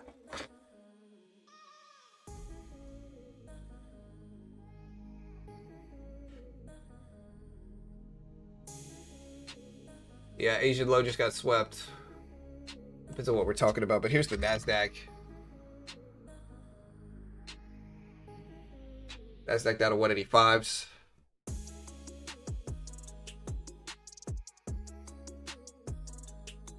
Largemouth bass, secret.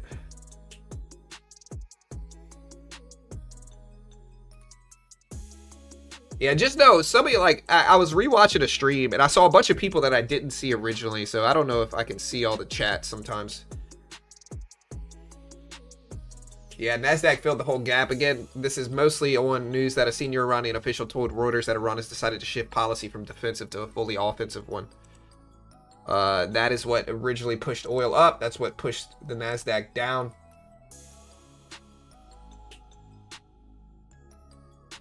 Yeah, NASDAQ filling the whole gap on the downside here.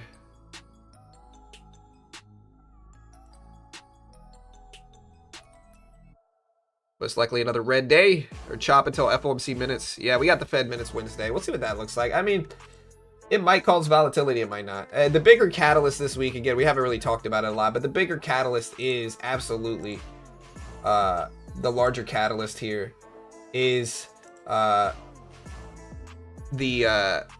NVIDIA. Next, not this week, but next week is the biggest catalyst this month, really. Even bigger than CPI. Why? Because next week we have NVIDIA earnings. We've got the Jackson Hole Symposium with Kevin Warsh. We have GDP data, PCE inflation data, and more. So next week is really the busy week. This week is kind of quiet. We got Fed minutes Wednesday and stuff, but this week's kind of quiet. Next week is the big week that you want to focus on because Nvidia earnings, Jackson Hole, GDP, PCE, inflation. I mean, last week was pretty big with inflation data, but look at the NASDAQ continue to fall down here. So again, here's the previous closing price. This is a level I'm watching. It's at 30,150. I mean, it's on live messages now, but, you know, it kind of goes back and forth.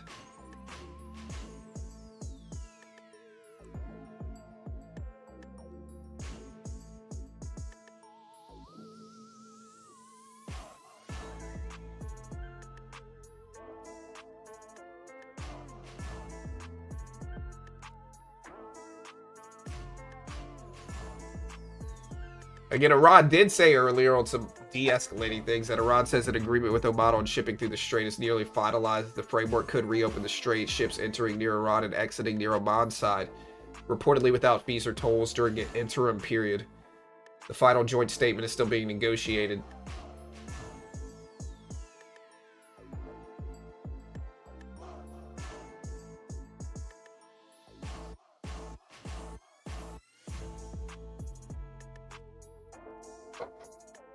Yeah, I have no idea if it's buy or sell today, dude.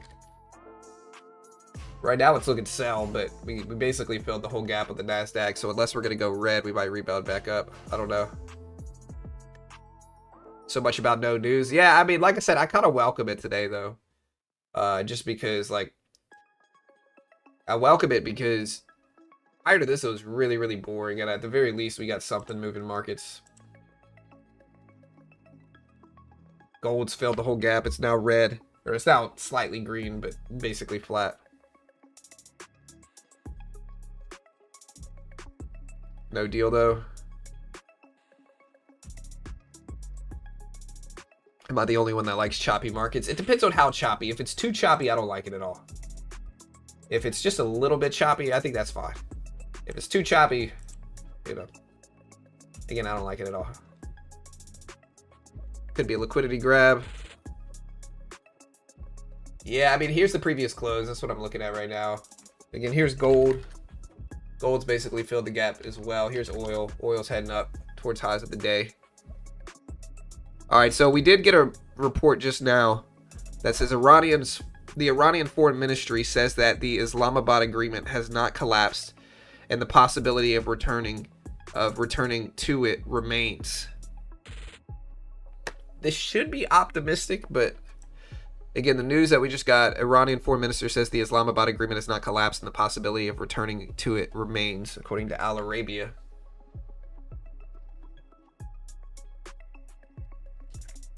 Yeah, there's the that news. Wait, let me get rid of this. I forgot the I.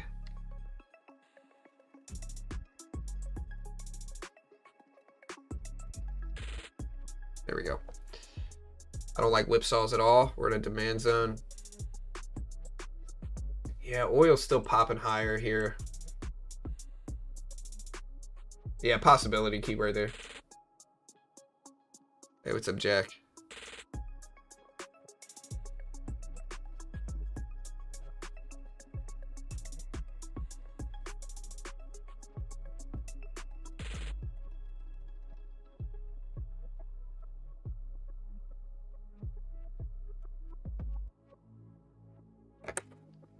Trash Talk Monday, Taco Tuesday. I mean, we don't really have anything to taco, though, right now. I mean, look. We got more escalation right now, so a taco would be a backtrack on it.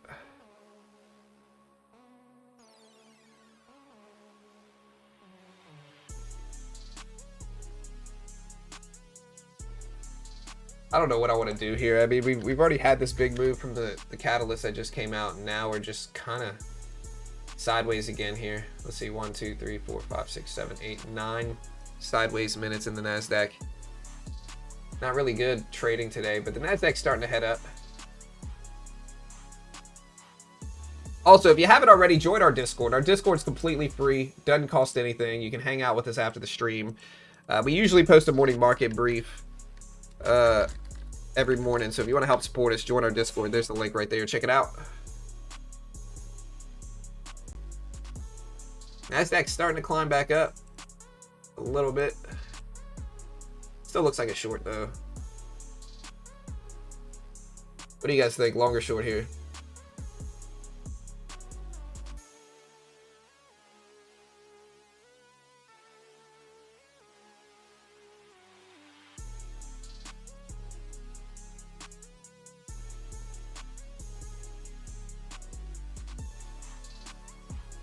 Again, NVIDIA Corporation says OpenAI's commitments represent roughly 600 billion of NVIDIA compute through 2030.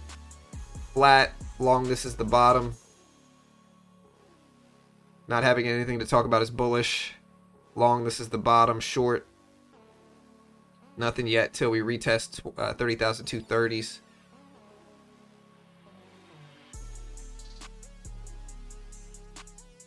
Okay, so an IRGC spokesperson just said that Trump's claim about behind-the-scenes talks with the IRGC is illusions stemming from defeat. End quote.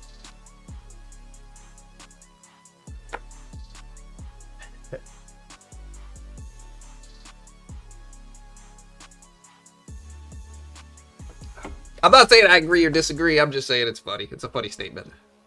Illusions stemming from defeat. Do you agree with this? I don't even know if I should ask that question, but... yeah, that's what it feels like, Charlie. If you said that in Macho Man Randy Savage's, you know, accent, it would sound funny. I'm trying to buy Lucid. Can you paste your coupon link? It's BGT, sir.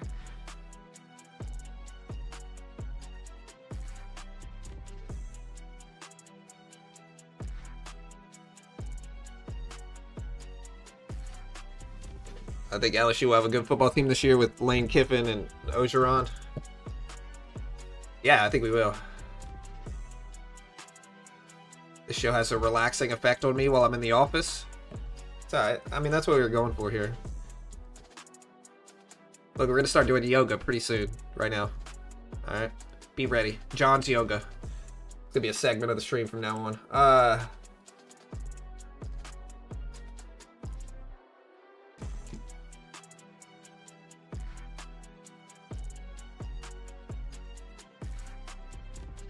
Again, IRGC spokesperson says Trump's claim about behind-the-scenes talks is illusions stemming from defeat.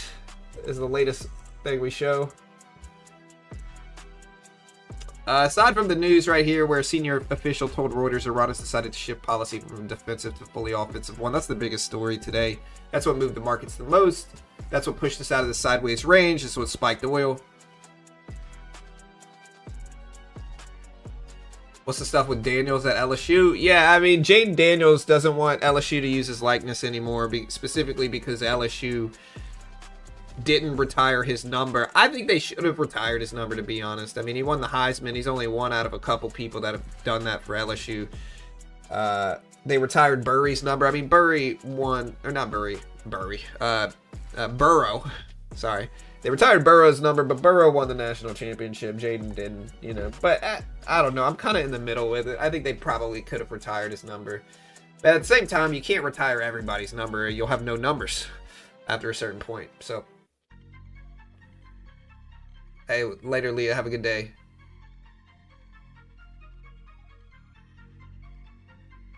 Same. Always work with this in the background. Hey, thank you. Goose. Appreciate it, bro.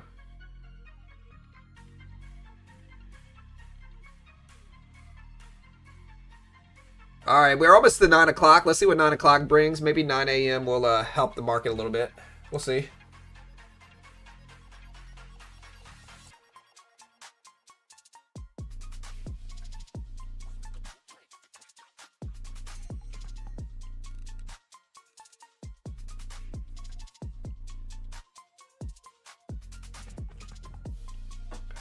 Yeah, they didn't retire it, but they told him they weren't going to give it to anybody regarding Burrow. Yeah, Burrow won the national championship, had a perfect season, and won the Heisman. So it's a little bit more impressive than Jaden. But, I mean, give Jaden his flowers, too. I'm okay with that. Jaden was a beast. He didn't have the team to really back him up, but he was a beast.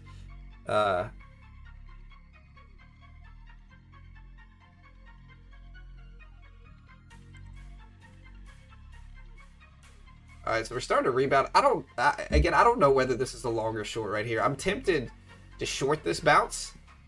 But here's 9 o'clock. We got 2 minutes until 9 o'clock. Let's see if that moves anything first before we take any positions here. But here's 9 a.m. coming in about a minute and a half. We'll see if we get some orders coming through.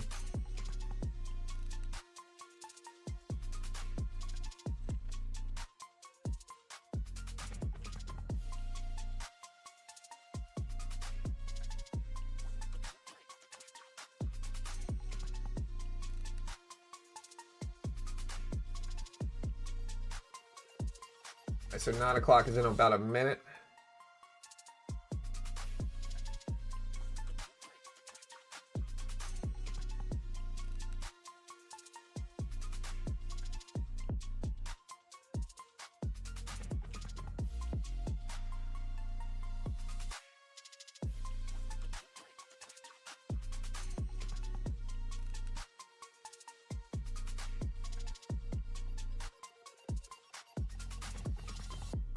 It's orders that are set for the opening bell in futures. It'll give you volume, kind of give you some sentiment for the opening bell. That's why it happens 5 minutes before the open, and then you get a market on close thing where it happens 10 minutes before the close.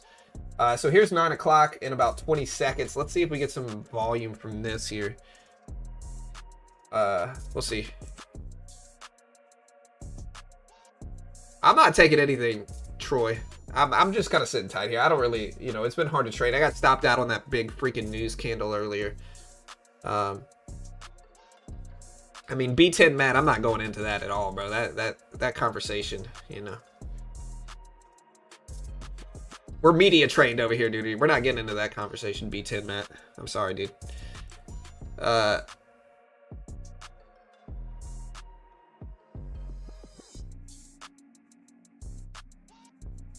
All right, here's 9 o'clock. Not really any market volume here. Let's look at gold. Let's look at oil. Look at NVIDIA, MU. They jumped a little bit, but nothing really. Makes sense. It's kind of a quiet day. Outside of that one news article we got.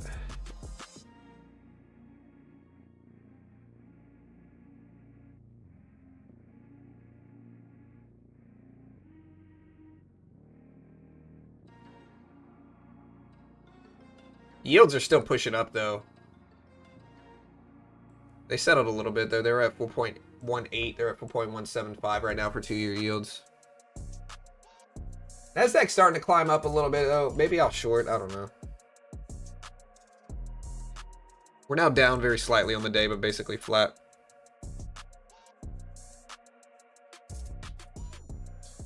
The news earlier that moved markets is that a senior Iranian official said that Iran has decided to shift policy from defensive to a fully offensive one. They said some more things as well that moved markets, spiked oil. They said pressuring the U.S. or relying on mediators to reach a lasting peace deal is not realistic. Iran has set a deadline of a few weeks for full implementation of MOU by U.S. All Iranian entities will be prepared to escalate tensions in Hormuz in the region if diplomacy fails. Honestly, to be honest, this seems a little bit this. Okay, this seems like they are willing to work with the U.S. though. No? I think it could be a little bit more optimistic than people give it credit for here, just because it says Iran has set a deadline of a few weeks for full implementation of the MOU, which who knows if that's going to happen, but it says they'll be prepared to escalate if diplomacy fails. But that means that they're at least giving peace a chance. Maybe. Kind of.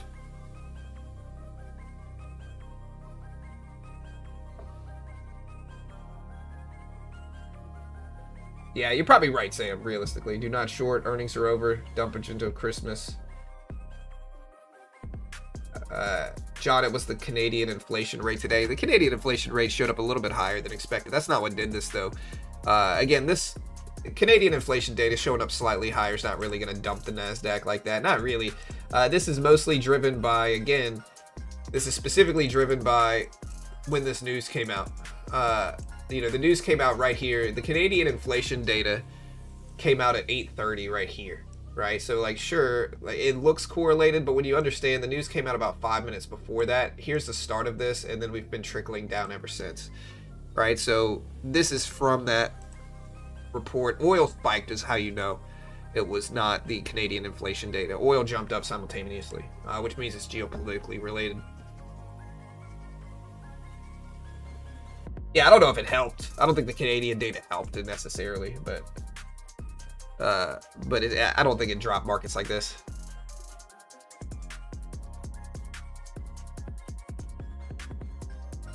I'm not saying they do kicking. I'm not saying they do or don't. What I'm trying to say is I don't know if this news source is necessarily bad. This news release is necessarily bad. You know, again, the 30-year Treasury is now at the highest it's been since 2007. It's at 5.29%.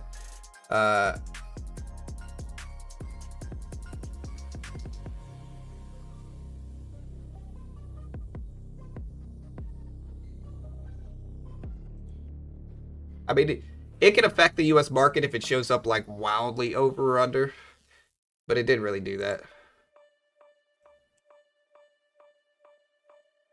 All right, I guess I'm gonna short this here. All right, we're short in the NASDAQ. Let's see what happens.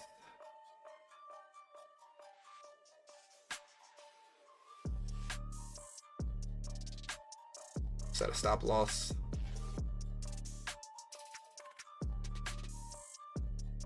We're trying to just trade small ahead of this. I don't really see much.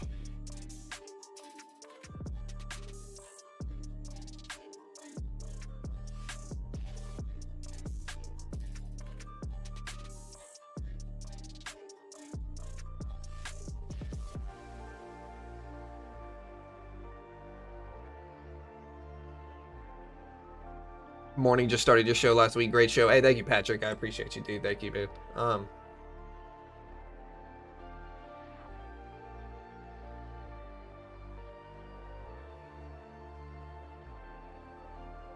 Wrong move. Yeah, I mean, maybe. It's a small little feeler trade. We had a cushion prior to the news coming out, and then we gave it back, so we're just going to see if we can build a little bit back up. I think as we get closer to the opening bell, maybe markets will start to spice up a little bit more, but it's a very small trade.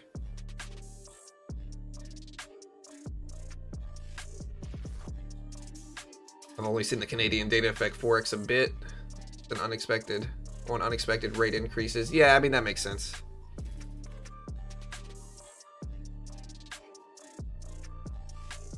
And this trade is not looking good either. I want to make sure we're not I see UK MCO gets report of an incident Ford North NM south of Marayo, Somalia. Yeah, it's looking like we're about to get stopped out on the rest, but again, it's small. We'll wait for the open and see if we can build up a better cushion.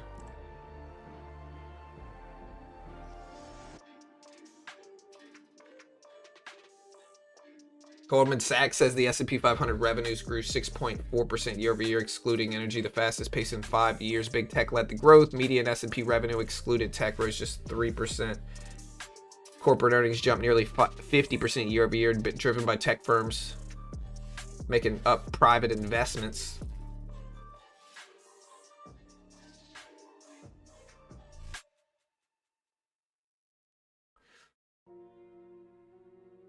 Yeah, I mean, memory plays are starting to bounce back a little bit here.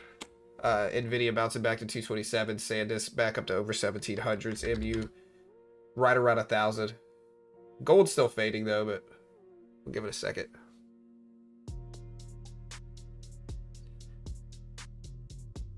Yeah, realistically, I might stop trading in pre-market. Last week, I mean, I'm still very green on this account, but last week we gave some back, and I think I do better after the opening bell anyway. Wait. Yeah, we're just gonna cut it right here.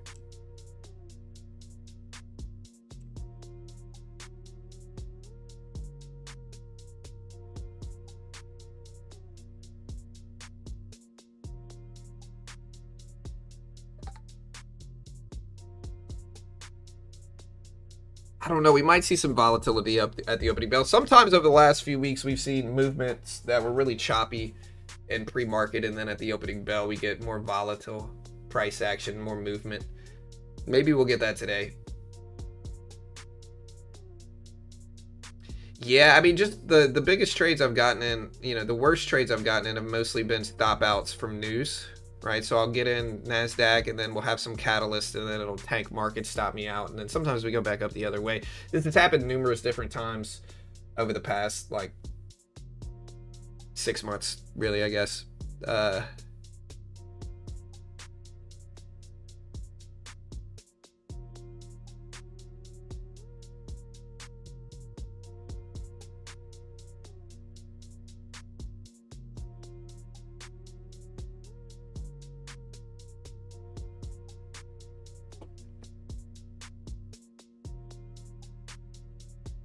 I'm not really trying to trade the news, no. I might trade extension. I see a question, honest question.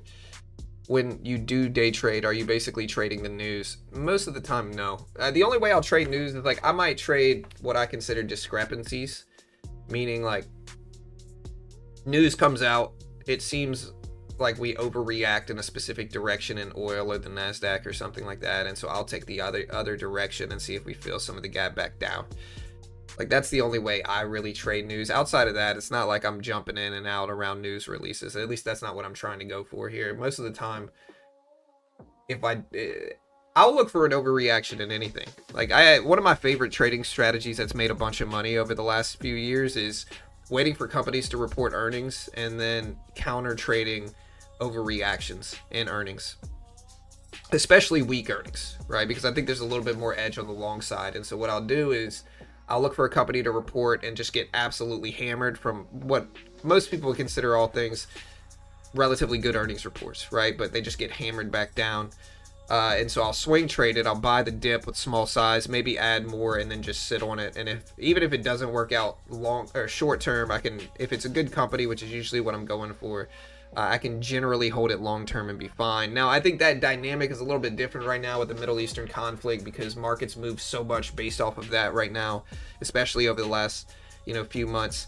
But that strategy has made me a lot over the years. It's just one of those things where market conditions change, and you got to be on top of what's going on in markets and really how the market's specifically moving at any moment in time because it changes drastically, especially, like I said, over the last 6 months.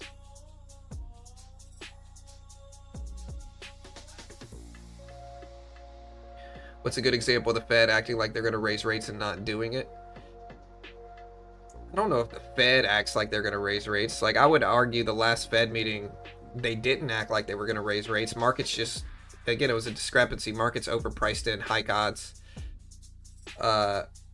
when I think it was pretty obvious we were going to pause. And so, again, just overreactions in the odds made that a good trade. That's why we made money on it, is because gold, when we didn't hike like a lot of people thought we would, gold ripped up because some of the traders that priced in a hike were shocked. And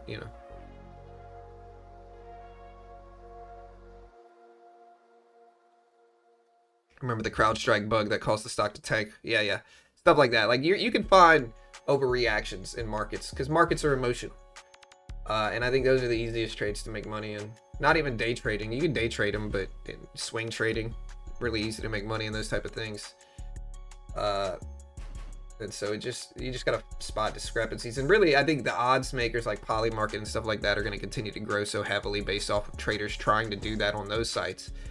I think they're a little bit harder to find discrepancies in versus conventional markets, just because that's all people are doing is making bets. It's kind of like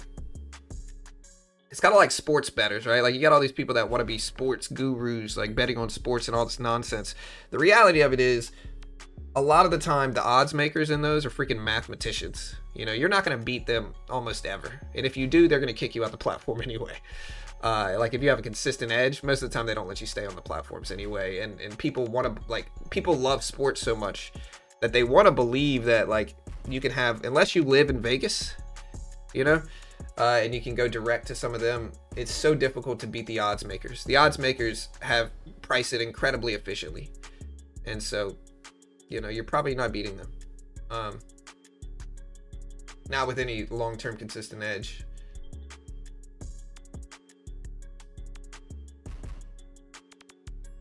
Hey, thank you, Kicking.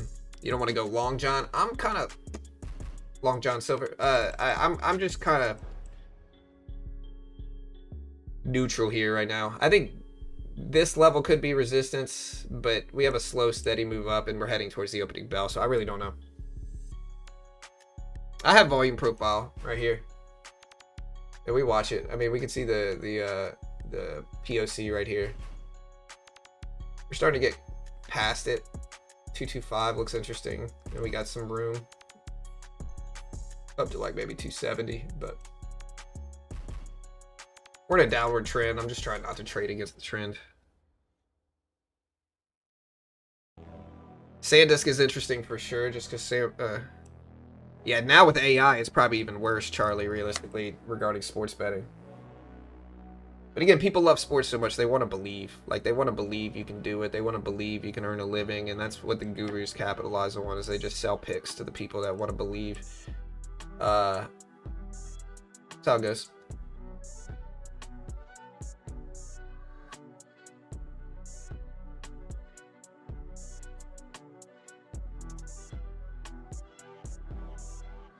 I don't know. I mean, I'm watching memory really closely at the opening bell, just because of how much Sandisk, MU, Micron, or Sandisk, Micron, SK Hynix, you know, how strong they've been over the last week.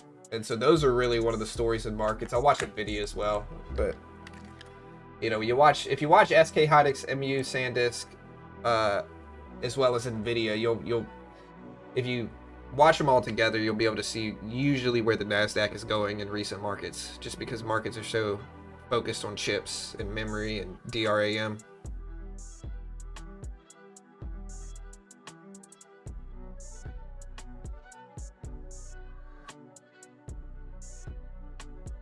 Why is betting on sports a bad idea again? I mean, generally betting on anything is not good. I'm not talking about people that recreationally bet on sports. I'm talking about people that try to do it for a living. Or people that sell picks like they do it for a living. The variance is so high, the odds are so efficient. You know, the odds makers are mathematicians, and with AI, they're even worse now. And so it's going to be hard to beat long term. And they understand this, that's why they do it.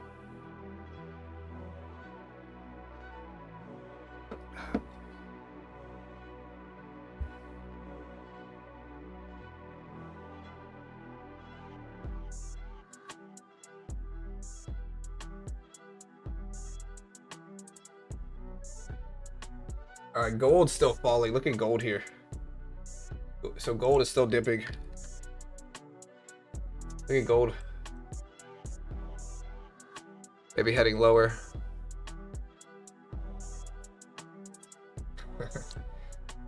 Yeah, JP Morgan raises its 2026 year-end target for Japan's Topics Index from 46 to 44. From 44.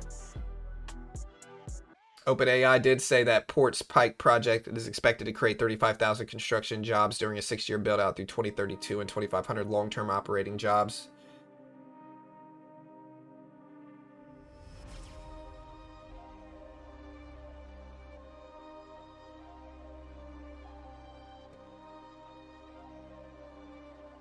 Yeah, I mean, again, we're kind of sideways here, though.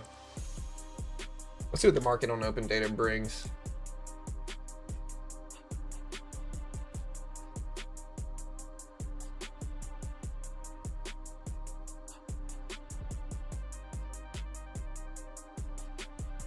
Yeah, I deleted him, Sam. I got him, brother.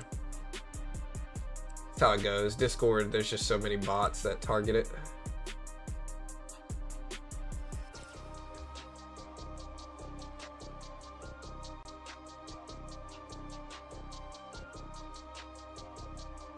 Memory's losing momentum. I mean, I did a poll. We're still at 51%. Let's do another poll. Bullish or bearish for the opening bell? I think both sides are reasonable.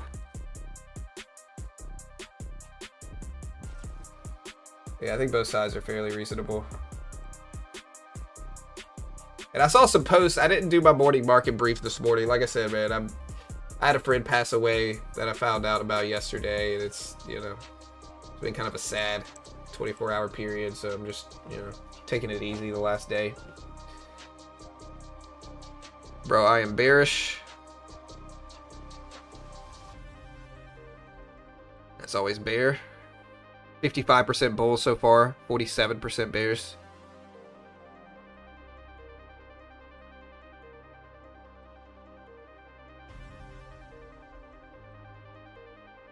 That's not really a close poll. I mean, maybe with the memory question. Are y'all bullish on memory long term? I think you should be. You know, I know Burry's shorting it, and I get it. But I think long term, even if we do correct, we're still going to be fine in memory. Good PE ratios, forward PE is even better. So, I mean, I think like most people should be bullish on memory long term just because of data centers and AI.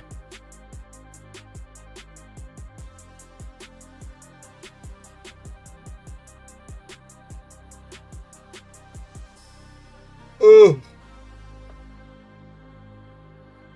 Yeah, I appreciate it, Tiny. It's all good. It happens. I'm getting older, you know. Friends pass. That's how it goes. Sad, though. A lot of like, teenage memories with him, so.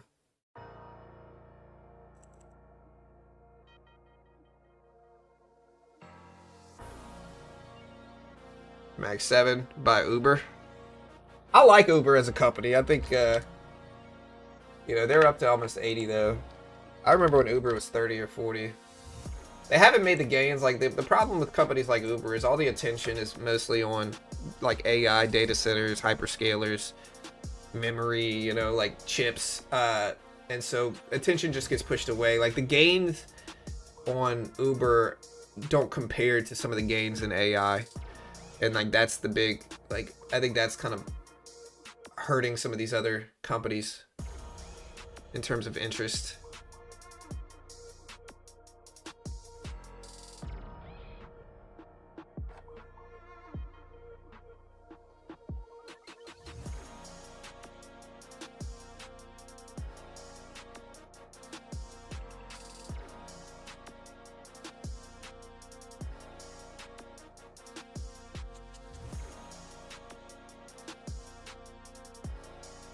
Eventually, production capacity will beat demand, yeah, for sure. I don't know. I'm waiting to see if the president responds to some of this. Iran's Ministry of Foreign Affairs says, quote, if we return to negotiations, we will do so based on the Islamabad agreement.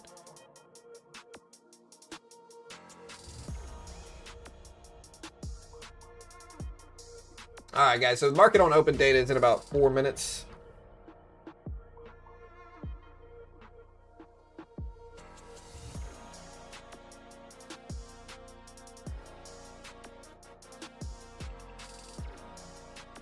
If you haven't already, check out Apex right now. So Apex, guys, right now, if you want cheap accounts, Apex is kind of the cheapest. Right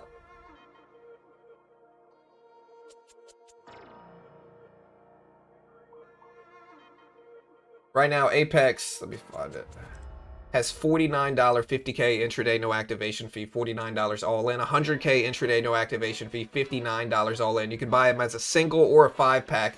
90 days, 90% off all intraday evaluations, 90% off all end-of-day evaluations, and all intraday PA activation fees just $59. Legacy resets are also $49 on Apex right now. So if you want a cheap account to learn on, you can check out my link. I appreciate the love. And use coupon code BGT at checkout. You'll get the max discount. Help support the channel. We appreciate it. You can also use it on Lucid, which has 40% off, I believe, pro accounts right now. It might be daily accounts. But here's the link if you want to check it out. We appreciate the love, guys. There's the link right there.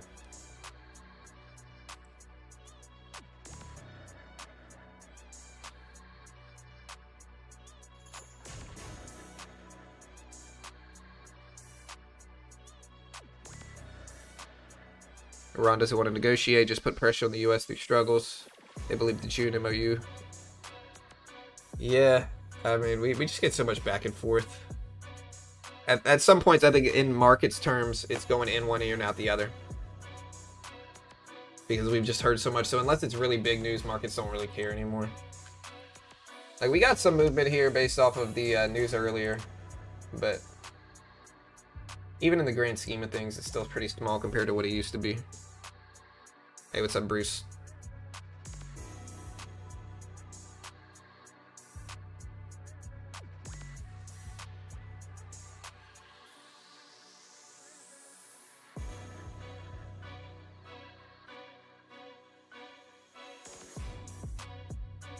Yeah, the VIX is going up slightly.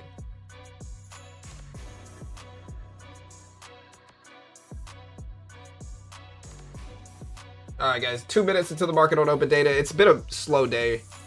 Let's see if we get some stuff going on, though.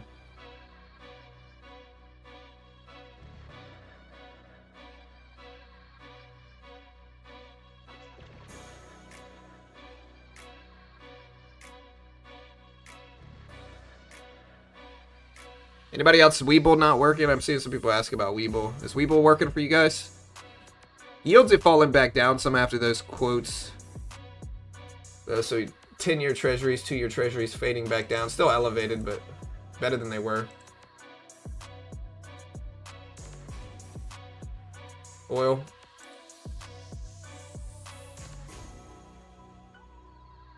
My Webull is up. Again, chat, what do y'all want to trade today? Oil did just jump over the last, like, 5 minutes. I don't see anything to move it, though. What asset do you guys want to trade today? Wells Fargo Institute expects U.S. Fed to hike rates 25 basis points this year. So the Wells Fargo Investment Institute expects the Fed to hike rates. Do we hike rates this year, chat? What do you guys think?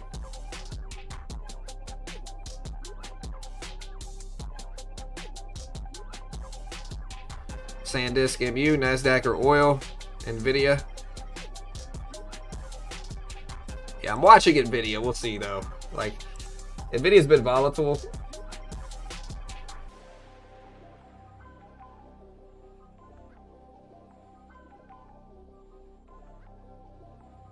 But oil did jump up. I think it correlates, the jump in oil correlates with Iran's Ministry of Foreign Affairs. Say if we return to negotiations, we will do so based on the Islamabad agreement. NASDAQ is still popping up. Here's the market on open data. It looks like we're getting some slightly green action, but we kind of retraced that already. SpaceX, AVGO, no hikes.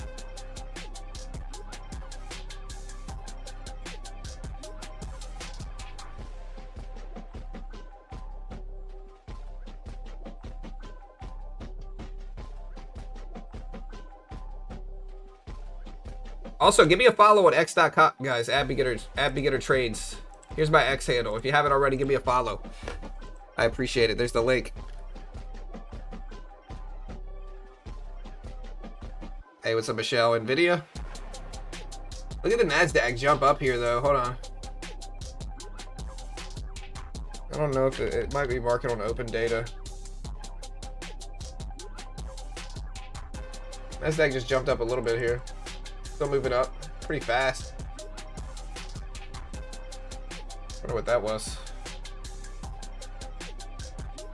Oil's not really dropping though, so I don't think it's necessarily geopolitics here. See the Wells Fargo.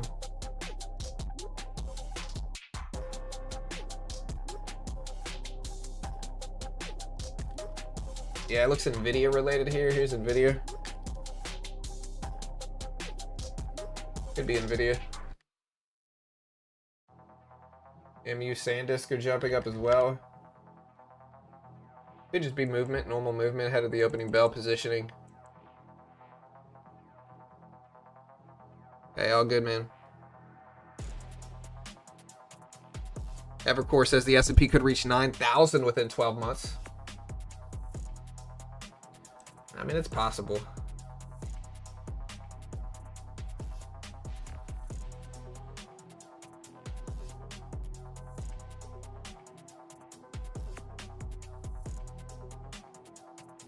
Yeah, it could be the market on open data, but yeah, I guess it was.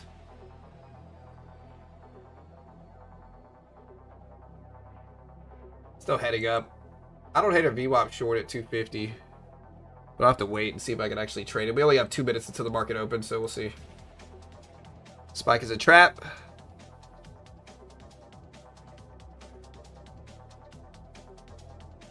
Fourth day now. That's that coffee peeking. That's that coffee, bro. Where's my coffee at? Speaking of coffee. All right, guys. So we are almost to the opening bell now.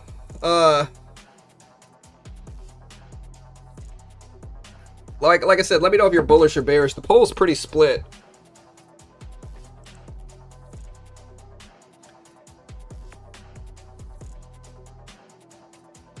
Let's see what we get today. A minute and a half left. NASDAQ started to give back some of the gains it made, I guess, from the market on open data.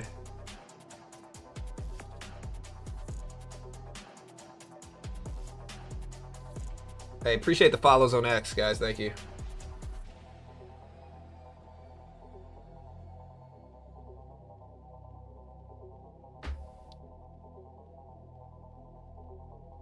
Kind of shows how split markets are. We're at 51.49% on the poll. Now we're at exactly 50-50. I don't really have a bias right now. I think the trend is down, but that's the opening bell, so we can go either way here.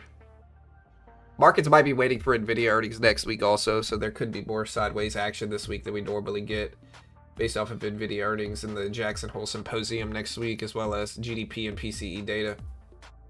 But we got about 40 seconds left. Still bearish. Slightly bearish, though, based on my numbers. All right, here we go. 30 seconds. Let's see if we get some action here today. Hopefully we do.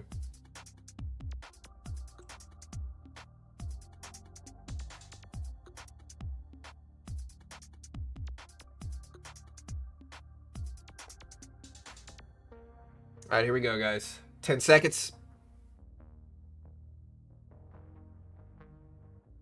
5, 4, 3, 2, 1. And here's the opening bell. Sorry if that's loud, by the way.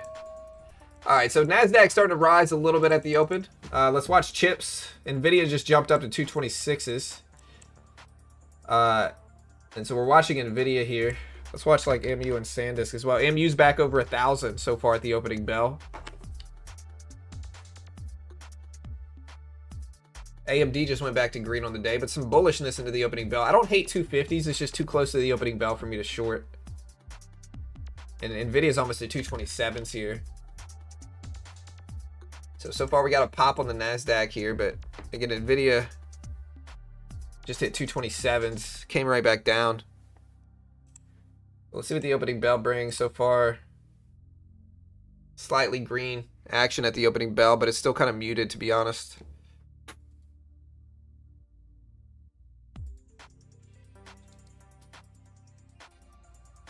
Hello, Batty. Hey. You have some tea? No. I love you. Crumpets? No. Love you. You should see Jack. Have a great day. I want to see Jack. Send Jack in here. Please do it. All right. NASDAQ just hit 265s. My kid's school, like, on Monday, they make them dress up like super nice. Like my 12-year-old son has to wear like a jacket and like a suit. My daughter has to wear like really fancy school clothes. It's hilarious. Anyways, NASDAQ coming back down. We're at 230s here. We just tapped this level. I don't know what this 265 level is, a level we talked about earlier. So look at 265. We rejected right off of that spot. I still can't really trade yet. I gotta wait 2 minutes to trade. MU, Marvell, Bitcoin.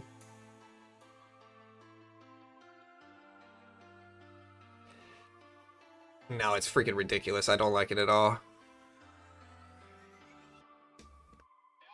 And my kids definitely don't like it.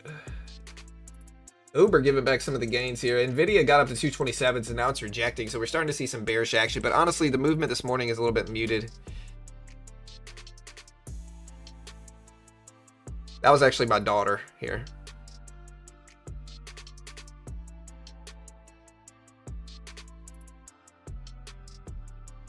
NVIDIA started to come back down to the middle range. NASDAQ coming back down here as well. It looks bearish to me. We just filled that whole gap on the downside. And now we're breaking the low at 210.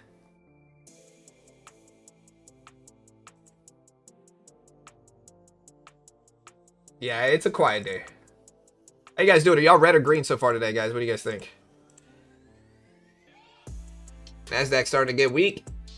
Turning down here. Again, we drew this level earlier at 265s, and now we're still fading back down some here. Again, are y'all green or red on the day? Let me know. Wells Fargo also cut its gold forecast to 4,900 to 5,100 from 53 to 5,500. Zero, green, green, green. It's definitely a little wimpy here. I'm tempted to short this bounce. I'm trying to figure out what's driving this bounce though. What time is it? Okay, I can actually trade now.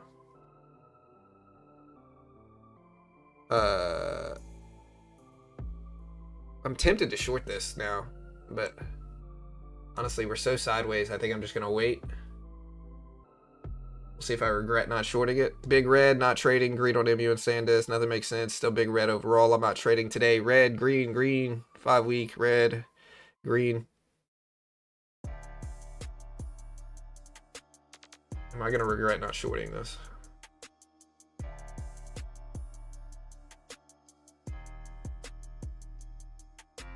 Seems bearish to me. I'm gonna try. We'll take a small trade.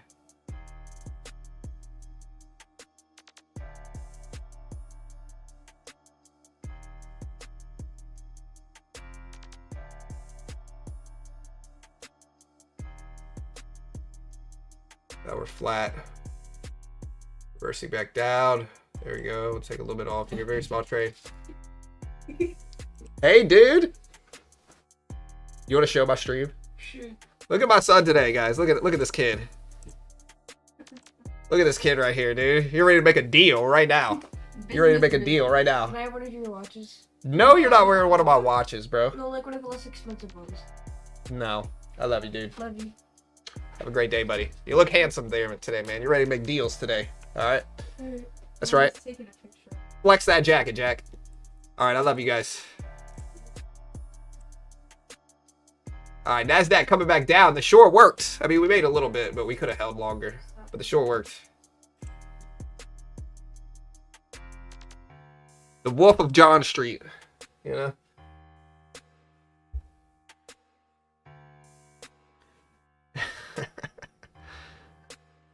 You need to dress like that for the stream?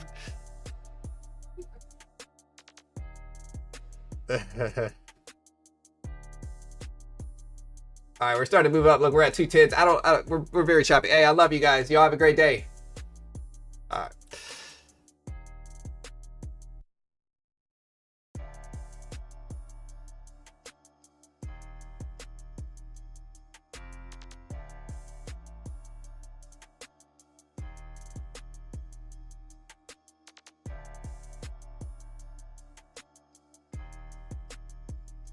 NASDAQ coming right back higher here. Yeah, kid asked to wear one of my watches. I had to politely decline because, and he's like, "What are your cheaper ones?" I don't know if I have that many cheap watches, to be honest.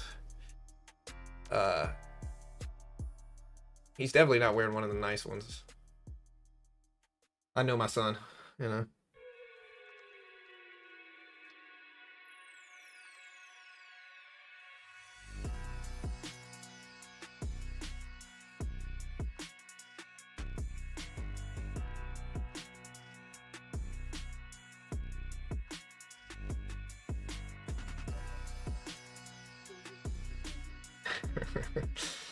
Yeah, again, we got barcode price action right now. We'll wait. We'll see what happens.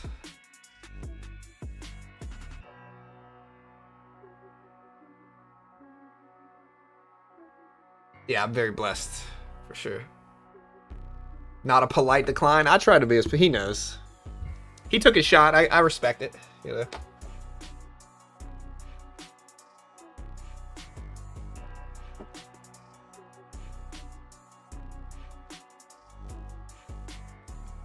All right, we're at 229s right now. Marvell's still up. This is not good price action today, guys. We got a range, though. We do have an opening range. We can wait to see if this range breaks and we get some follow-through, though. So far, here's the opening range. Let's see if we get some follow-through in this.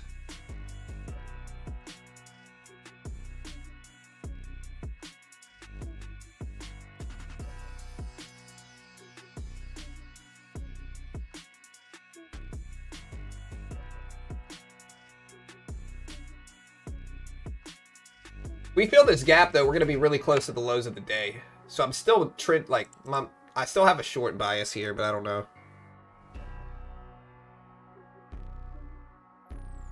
We know he works for a hedge fund. Like I said, the Wolf of John Street is his new name.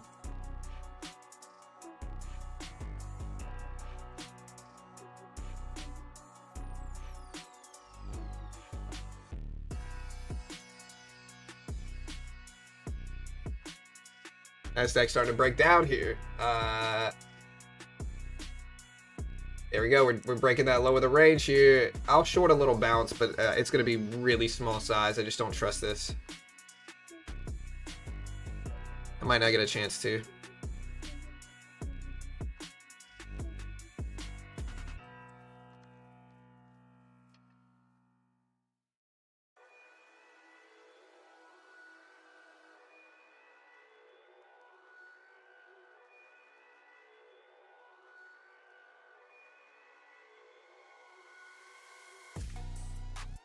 Let's see if the falling continues. It looks bearish, though. I mean, we're so close to the lows of the day, and we did crack the low once, but we could fake out.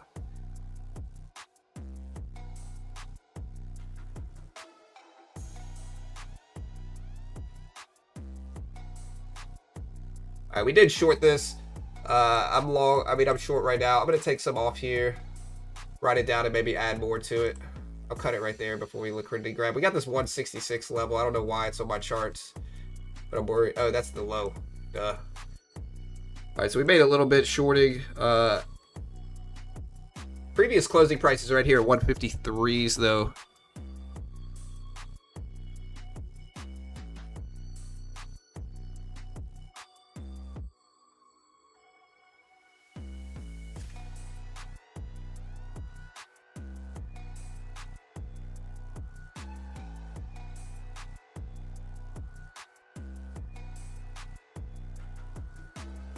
Starting to get a little bounce.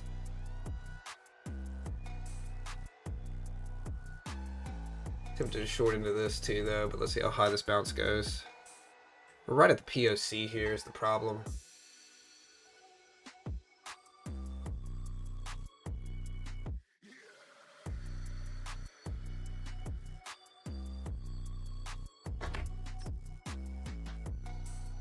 Spacex at 144s.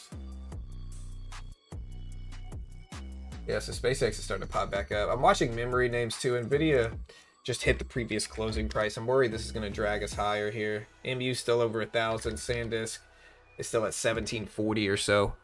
So I'm tempted to short. It looks like a short, but I also am worried that if chips start to rebound, they might drag us back up. And I don't think the downward trend is enough to really say, hey, we have to go down here.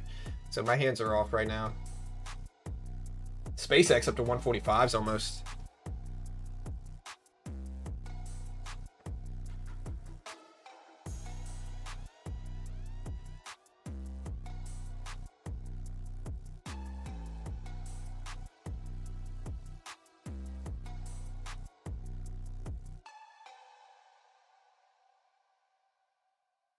Yeah, I don't know. It's too early to tell. Sandisk just broke highs of the day again, though.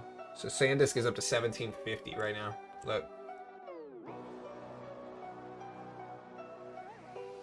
1752s, 1753s, 54s for Sandisk. Yeah, so we got a big opening range. We can look for the 15-minute orb setup, I think, here, no?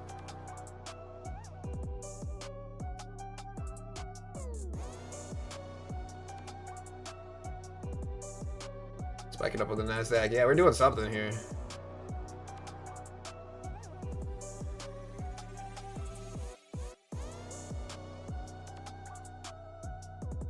Middle range though, my hands are kind of off here. I can't really do anything with this.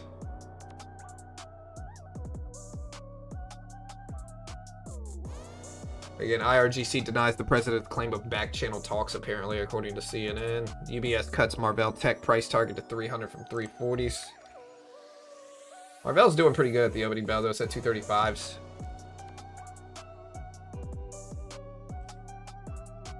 Long or short here, guys? I really don't know.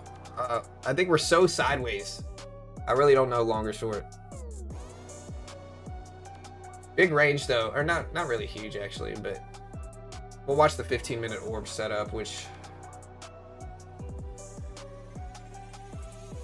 as of now is about right here, and it looks like it's going to stay here for the next few minutes. That's the 15-minute range.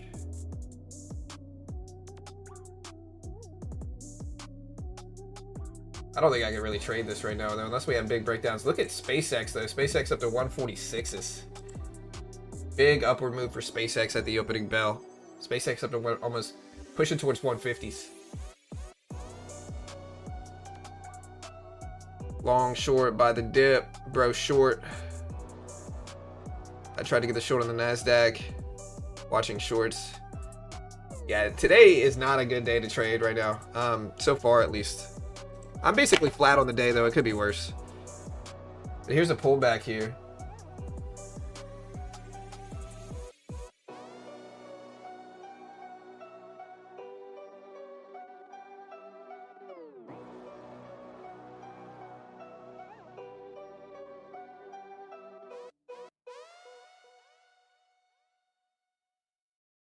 Yeah, Nvidia is still close to the previous close. Sandisk still looking strong though, but the rest of the market's turning. Look at the NASDAQ go. Google's down.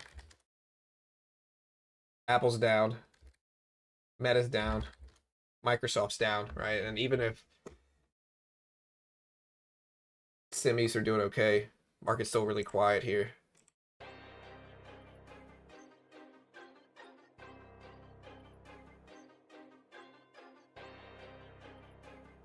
Market is lame, just the same companies. I made 145 with 300. Hey, that's great, Judith. That's like 50% basically. Strategy is up.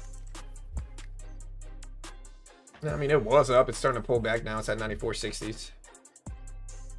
What price do you think Microsoft's going to bottom at? I have no idea.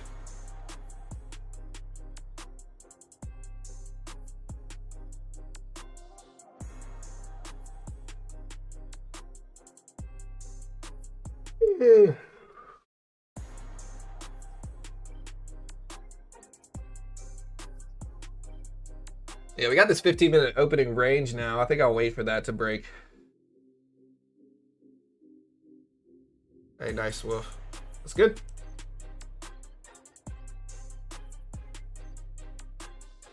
Remember, guys, check out Lucid. I think Lucid has their 40% off for some plans right now. So if you haven't checked out Lucid, great way to help support the channel. There's the NASDAQ turning down here.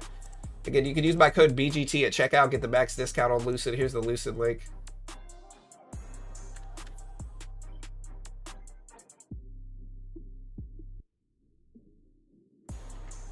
Code BGT will get you the max discount. We appreciate the love. SpaceX still flying though.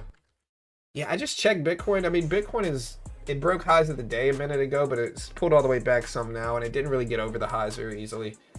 So it's green on the day though. Bitcoin previous close was 62s instead of 63.5s, but it's basically where it was this morning.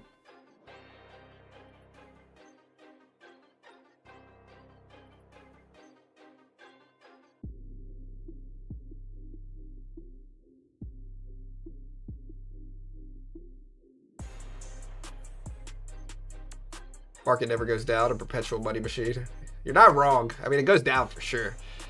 But long term, it usually does. Some stocks do. It depends on if you're indices, maybe that's correct. But NASDAQ's still looking weak because most of the Mag 7 is falling right now. Meta, Microsoft, Google, Apple.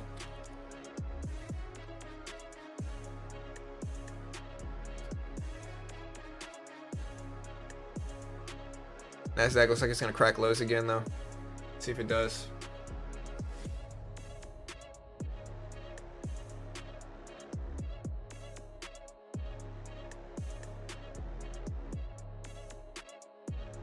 Yeah, I mean, memory names are still holding, but they're green on the day and green since the open.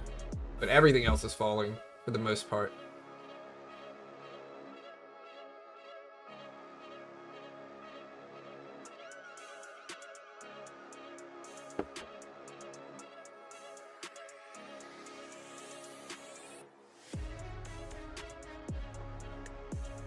Here's a little bounce. I'm tempted to short this.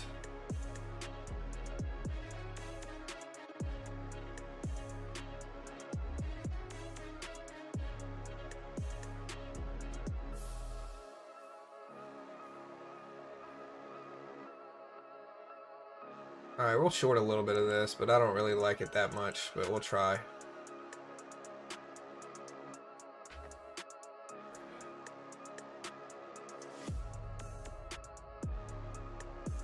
I'm gonna remove some of this. I don't like the how quickly it bounced back on both of those drops. Looks like we might squeeze up.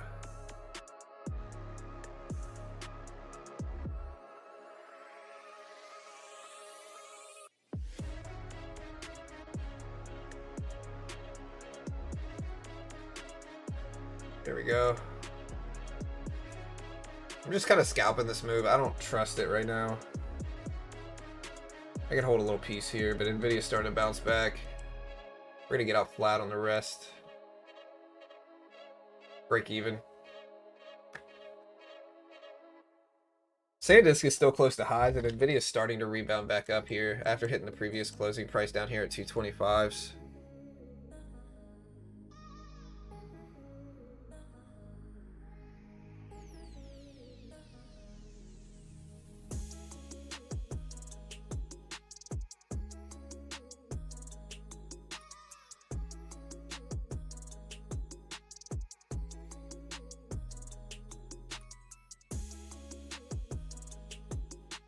Yeah, now we're starting to head back up a little bit here. We're not really doing much, though. I mean, we're very sideways. I'm still looking at this orb setup.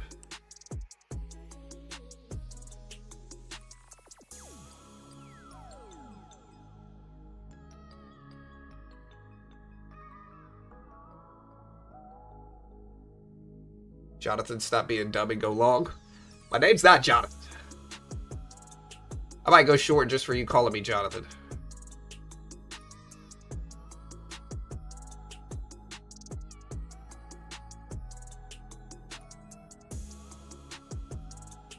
The problem is Nvidia's right at the previous closing price and it might go red on the day.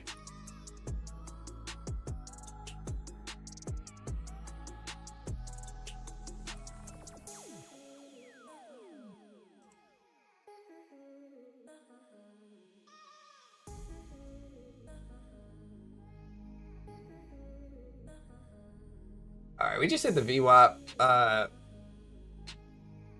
It's not good price action right now, guys. I don't know what to do with this. It's kind of boring. MU bounce, though, pushing back up towards highs. We'll see what Nvidia does, though. I think Nvidia is going to drive a lot of it. Microsoft just cracked lows again and is falling down. Nvidia just went red on the day for a little while as well. Sandisk and Spacex still doing pretty good, though. Sandisk just broke highs again up to 1760s. SpaceX just broke highs again, got up to 147s.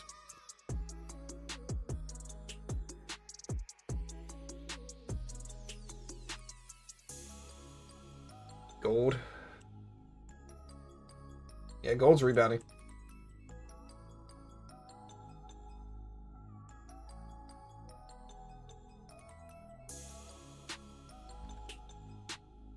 Don't talk about Nike, Chavo. I don't want to hear Nike's name.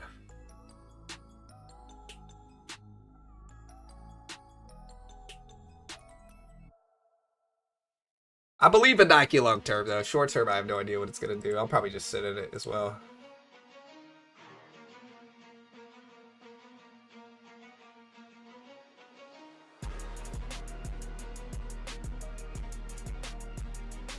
Nvidia just bounced, though. Look at the market. So market is going back up.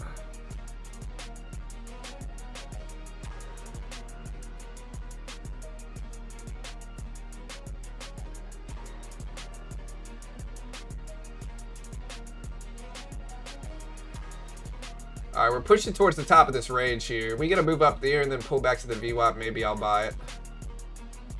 We got to get over 250s first, though.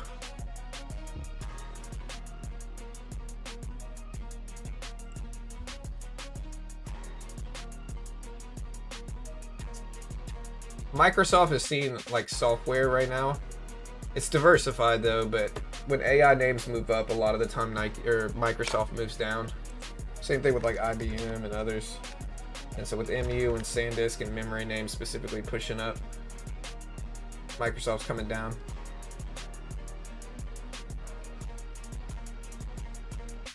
All right, now with a big turnaround in the, not a big turnaround, but a turnaround in the NASDAQ.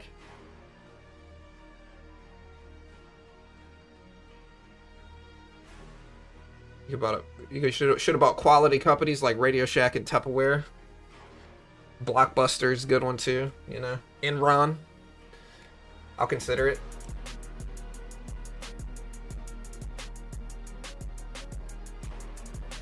No, no news. Not really. Again, here's Nvidia. In a range this morning. A Pakistani government official said negotiations are still ongoing with the aim of reopening the Strait of Hormuz and ending the war, according to Al Jazeera. If you're ever going to listen to a random on the internet, now's the time. Full port long, let's go. Scared money don't make money, Johnny boy. Hey, I'm trying.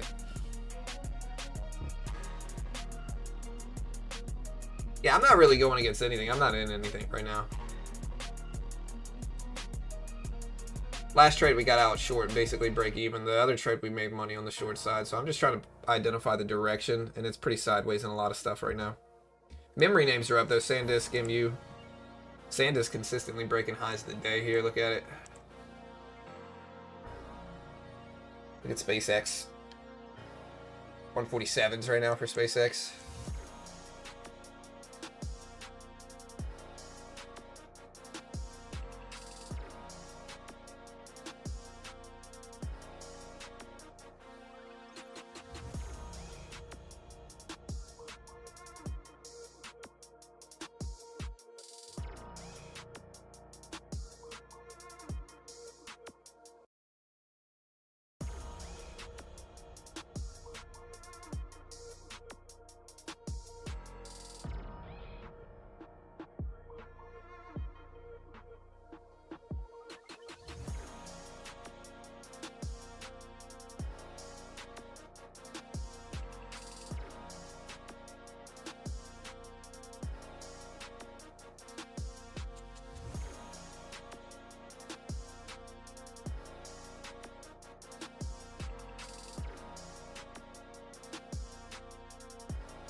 Alright, we're looking more bullish as time goes on, though. Nvidia's back up over the 200 exponential as long as you don't start pivoting sideways.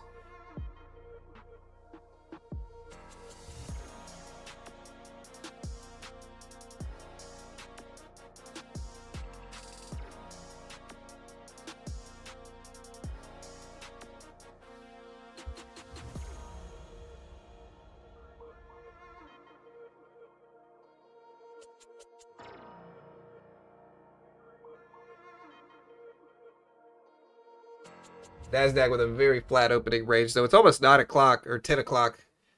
Let's see if markets start to move at 10.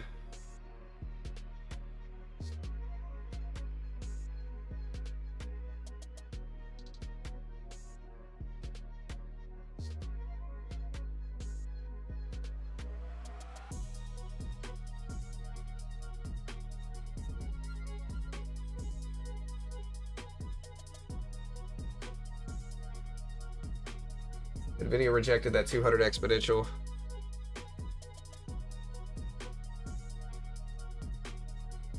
But we're still in this really sideways range.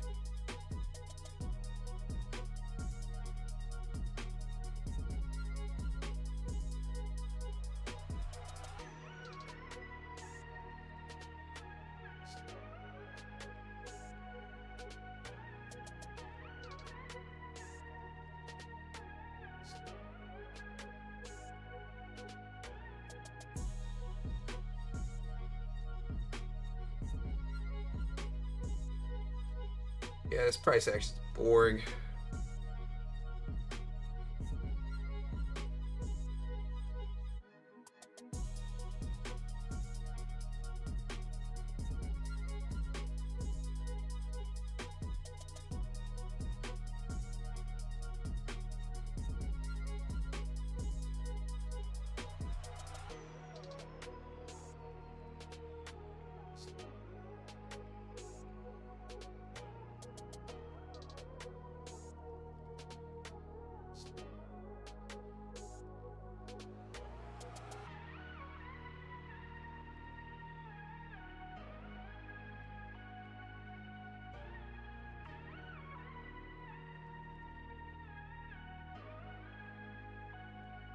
SpaceX still ripping, Sandisk still ripping. I'm gonna go long here.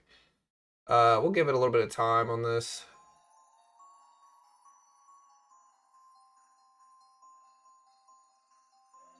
Nvidia looks like it's gonna bounce, so there's some other things here.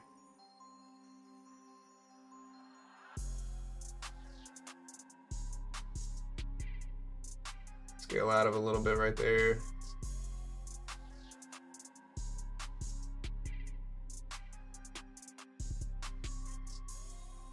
The problem is like Nvidia and chips are going well, but the rest of the Mag 7 might not be.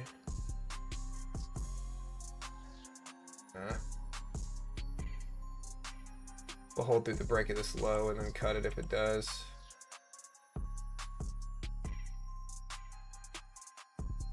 Yeah, I'm gonna just get out there.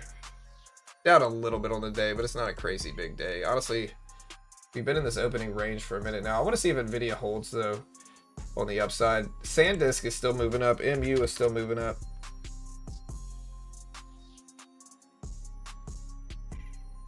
What is that dropping? Microsoft still dumping down here. It's probably helping drag the market down. Look at Microsoft. 484s.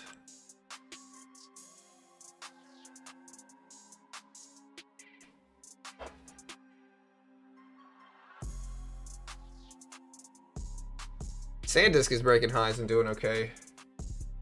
MU's pushing towards it too. Long-term, Microsoft's probably fine, but it's risky right now just based off of how much everything's falling.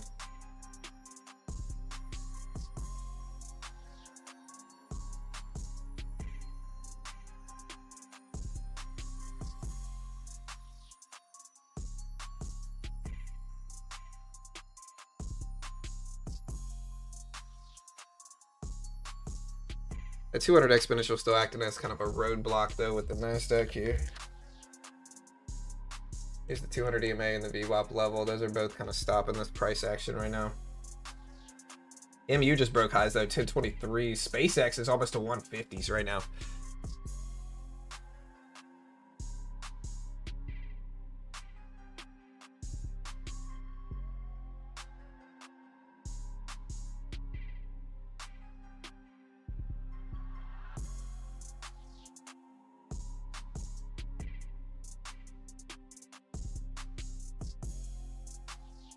Red showing up in markets now.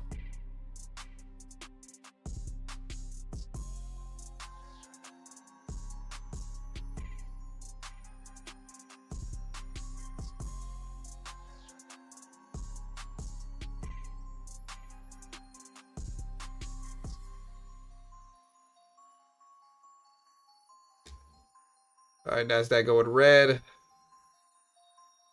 Looks a little bit deeper red now too, look.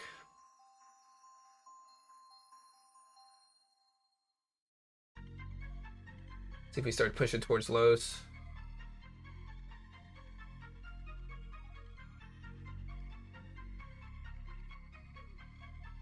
It's really kind of an efficient market right now. It's not really looking good at all.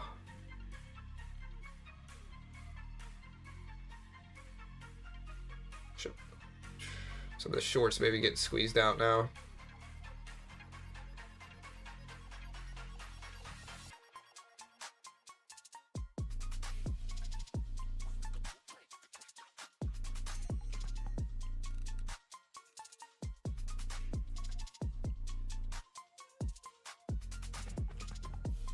Might long this here.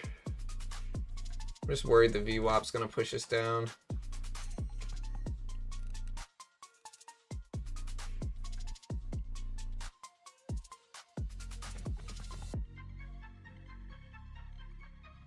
This is my break-even level. I'm gonna scale back out here. We reject all the way back down. I don't like it. This is a terrible market, man. Ugh. Yeah, maybe we reverse it, dude. I don't know. Ugh. I mean, we're down on the day, but it's not a lot. Here's a red candle. Looks like we got out in time for that.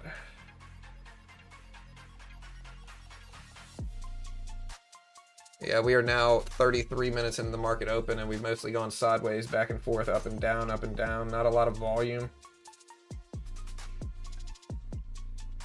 Hey, nice £1,000,000. Good job, dude. Maybe we're gonna start to see some bear action here. I don't know. Yeah, remember to check out Lucid because the Lucid daily plan is 40% off if you use my code BGT at checkout. 40%. It's a pretty good deal. Again, code BGT will get you the discount. Check out the link.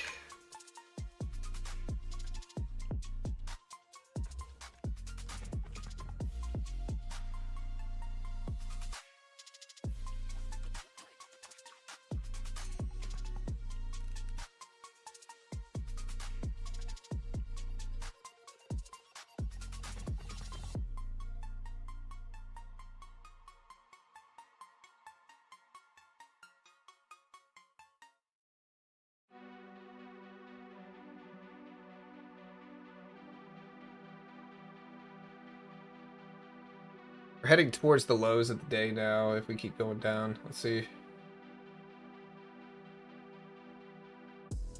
Hopefully you guys are staying safe in this market. Honestly, it's really flat. And my P&L is pretty flat as well, which is, I guess, a win today.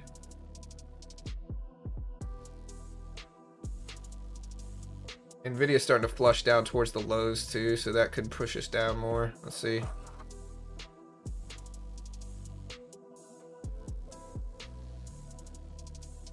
Alright, we're short now. I think Nvidia falling down looks good, but we might just rip back up here.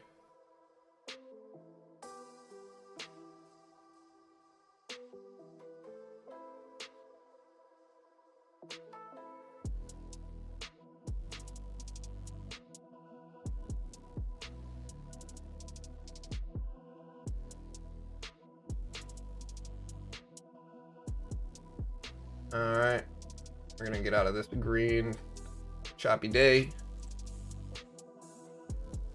Yeah, we are down $50 on the day. Could be worse.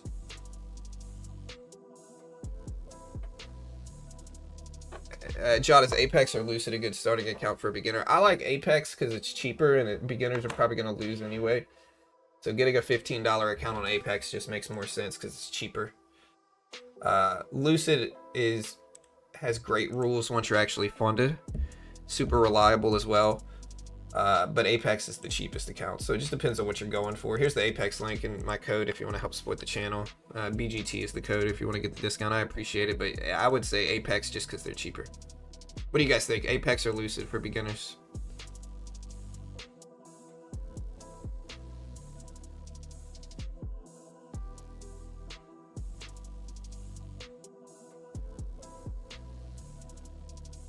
Yeah, I'm taking it slow right now. I'm just not really... We're trading small. Every time it looks bearish, we bounce, and every time it looks bullish, we go down. So I'm still bearish. Like I still have a slight bearish bias today, just because Nvidia is looking like it's gonna fall.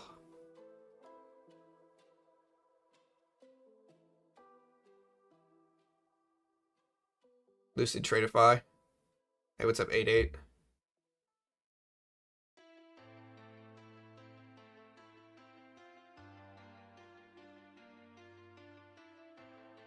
I believe you can use Apex in the UK.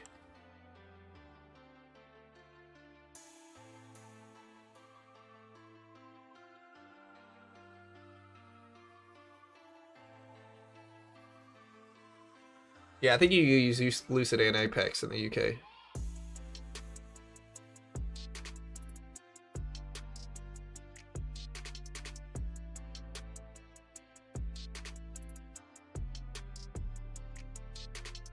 Spacex still testing, pushing towards 150s.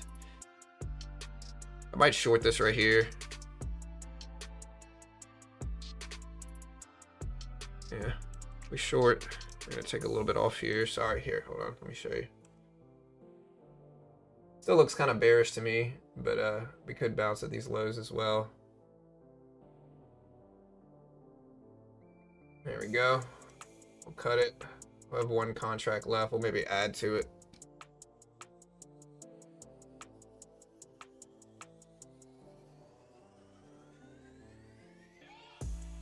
We might add a bounce though, or maybe we'll just keep dropping. We're right at the lows. Take a little bit more off here as we break the lows and get out the rest. I mean, we're not green on the day, but we're not green a lot. I haven't been able to build up a cushion easily today, to be honest.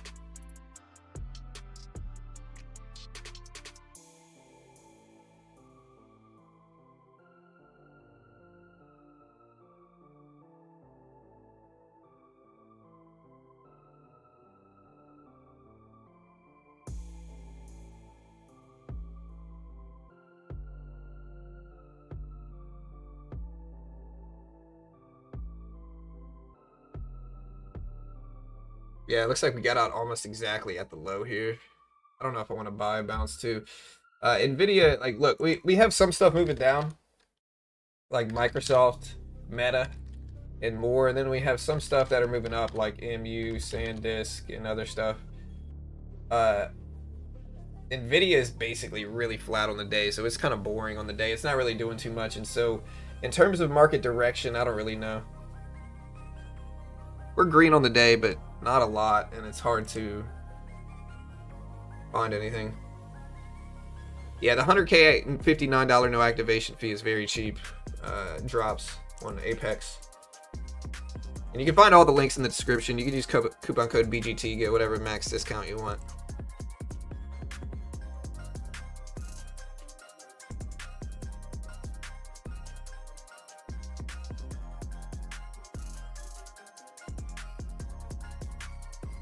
I'm tempted to short this, but that means it's probably going to push up today. So I'm just going to wait. Very flat range. We broke the orb setup and then immediately flew higher, trapping everybody. So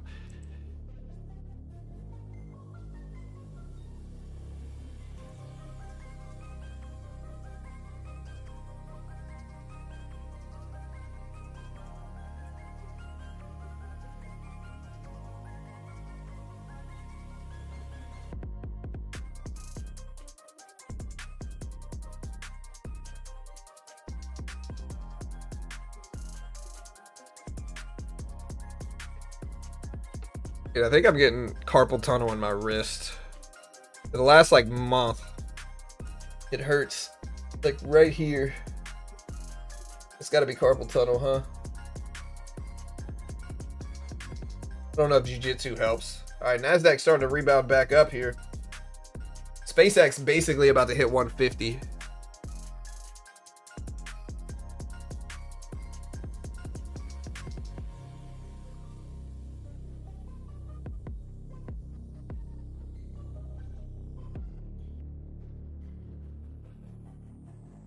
Is there a good carpal tunnel mouse visual? Is there? I don't know. Teach me about it. I'll buy the mouse.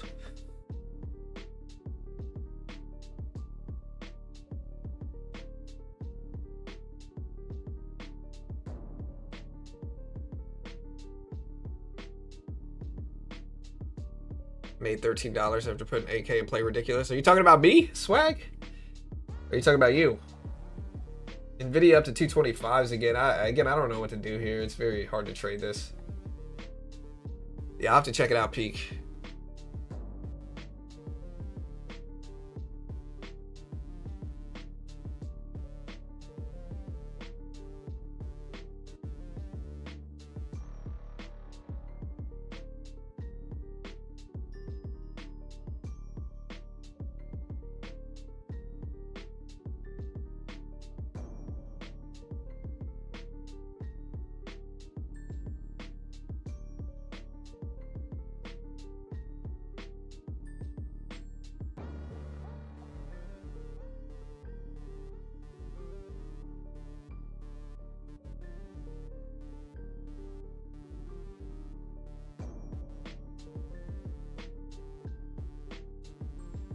Oh, you? Okay, good. It's the ergonomic mouse, probably. Yeah, I need something, dude.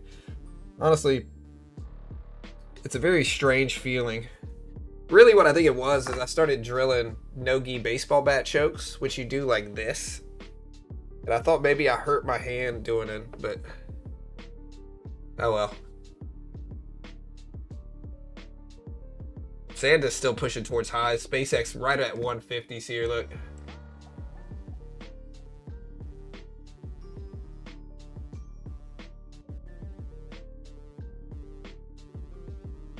This is Trade Right now, this is an Apex account on Trade-Evade.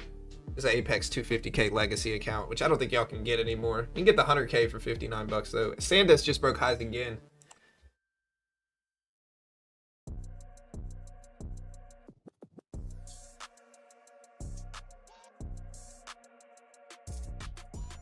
Yeah, maybe I'm just getting old. That's true.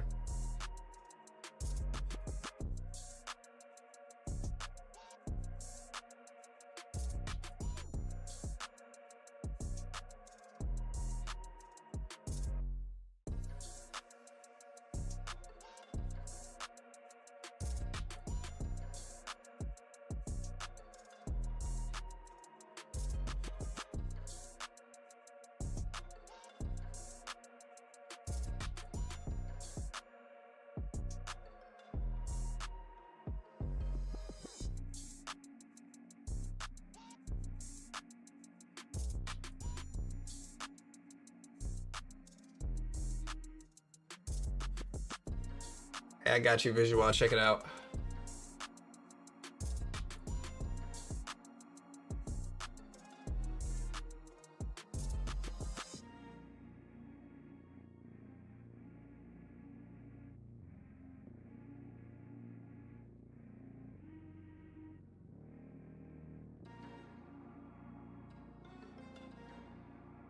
Look at Sandisk here. Here's the NASDAQ though, look. So NASDAQ's starting to creep up a little bit. I don't know how you trade this right now though today, guys. I really don't. You can, I guess you could short the top, buy the bottom strategy, range strategy, but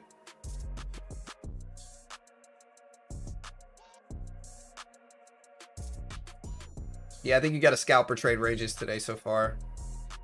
A little boring.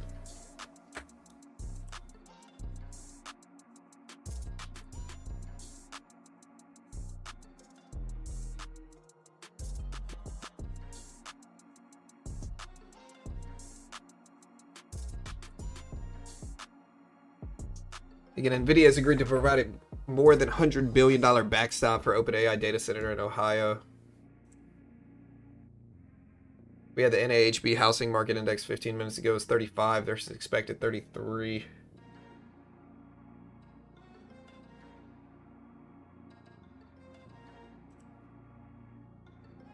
You don't trade it? Yeah, I mean, I think y'all are right.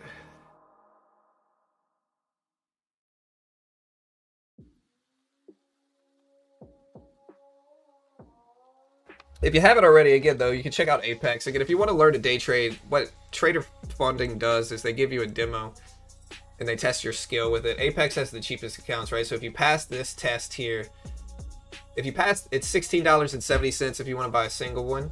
25k intraday standard. If you pass it, you get 25k funded account.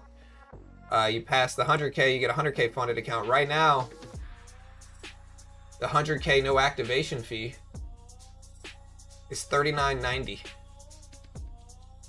Or no, the 100k with an activation fee is $39.90. And you might like it more because like you don't have to pay the activation fee until you pass the test. So if you lose it, you don't have to pay it. If you pass it, you do have to pay the activation fee. Like a 100k eval for 40 bucks is pretty cheap. You can get the no activation fee option where you pass it, you don't have an activation fee for 59 bucks.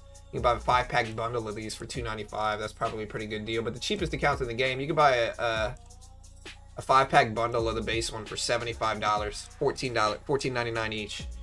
So you want to check them out, I'll put this link up. Good way to help support us. Lucid also has 40% off the new daily plan if you use code BGT at checkout there too. BGT code, beginner trading BGT, will get you that discount if you want to check it out. But here's Apex. I'm probably going to cut out of here. This market action sucks. The longer I sit here and trade or watch this, the more tempted I am to trade it, and this price action sucks. So, again, I'll probably cut out of here. Are you guys red or green before I go? Are y'all red or green? Let me know. And with that said, I'll probably close this thing down. I'll see you guys tomorrow. We got the Fed Minutes report tomorrow. Yeah, I'm still at Nike. Again, Nike's kind of long-term. It might drop. You know, it's a small investment, so it's not like we're losing our freaking life savings in Nike. But I'll probably just sit on it long term. Maybe I'll add more to it. I don't know, but Right now, I'm just sitting on it. I'm green, green, green. Thanks, Steve. Appreciate it, brother. Green, green, green. Nobody's red today? I find that hard to believe that nobody's freaking red right now. Nobody's red? Okay, thank you, Ali. I appreciate the honesty, friend. Sutter Kane, you're honest too. I like you. I'm not saying I don't like you if you're green today, but, you know, I'm orange, fair. Green, flat, me red. Philly, I can respect the honesty. Look up. I mean, I see the NASDAQ falling down a little bit now, but again, it's still probably, it's boring. Deep red, I can respect it. Was green, now red. Green, green. Yeah. 10,000 negative. Hey, y'all have a great day. Be careful. This market price action sucks. Again, use code BGT. You want to help support me. I appreciate the love, guys. I'm going to get out of here. Have a great day, guys.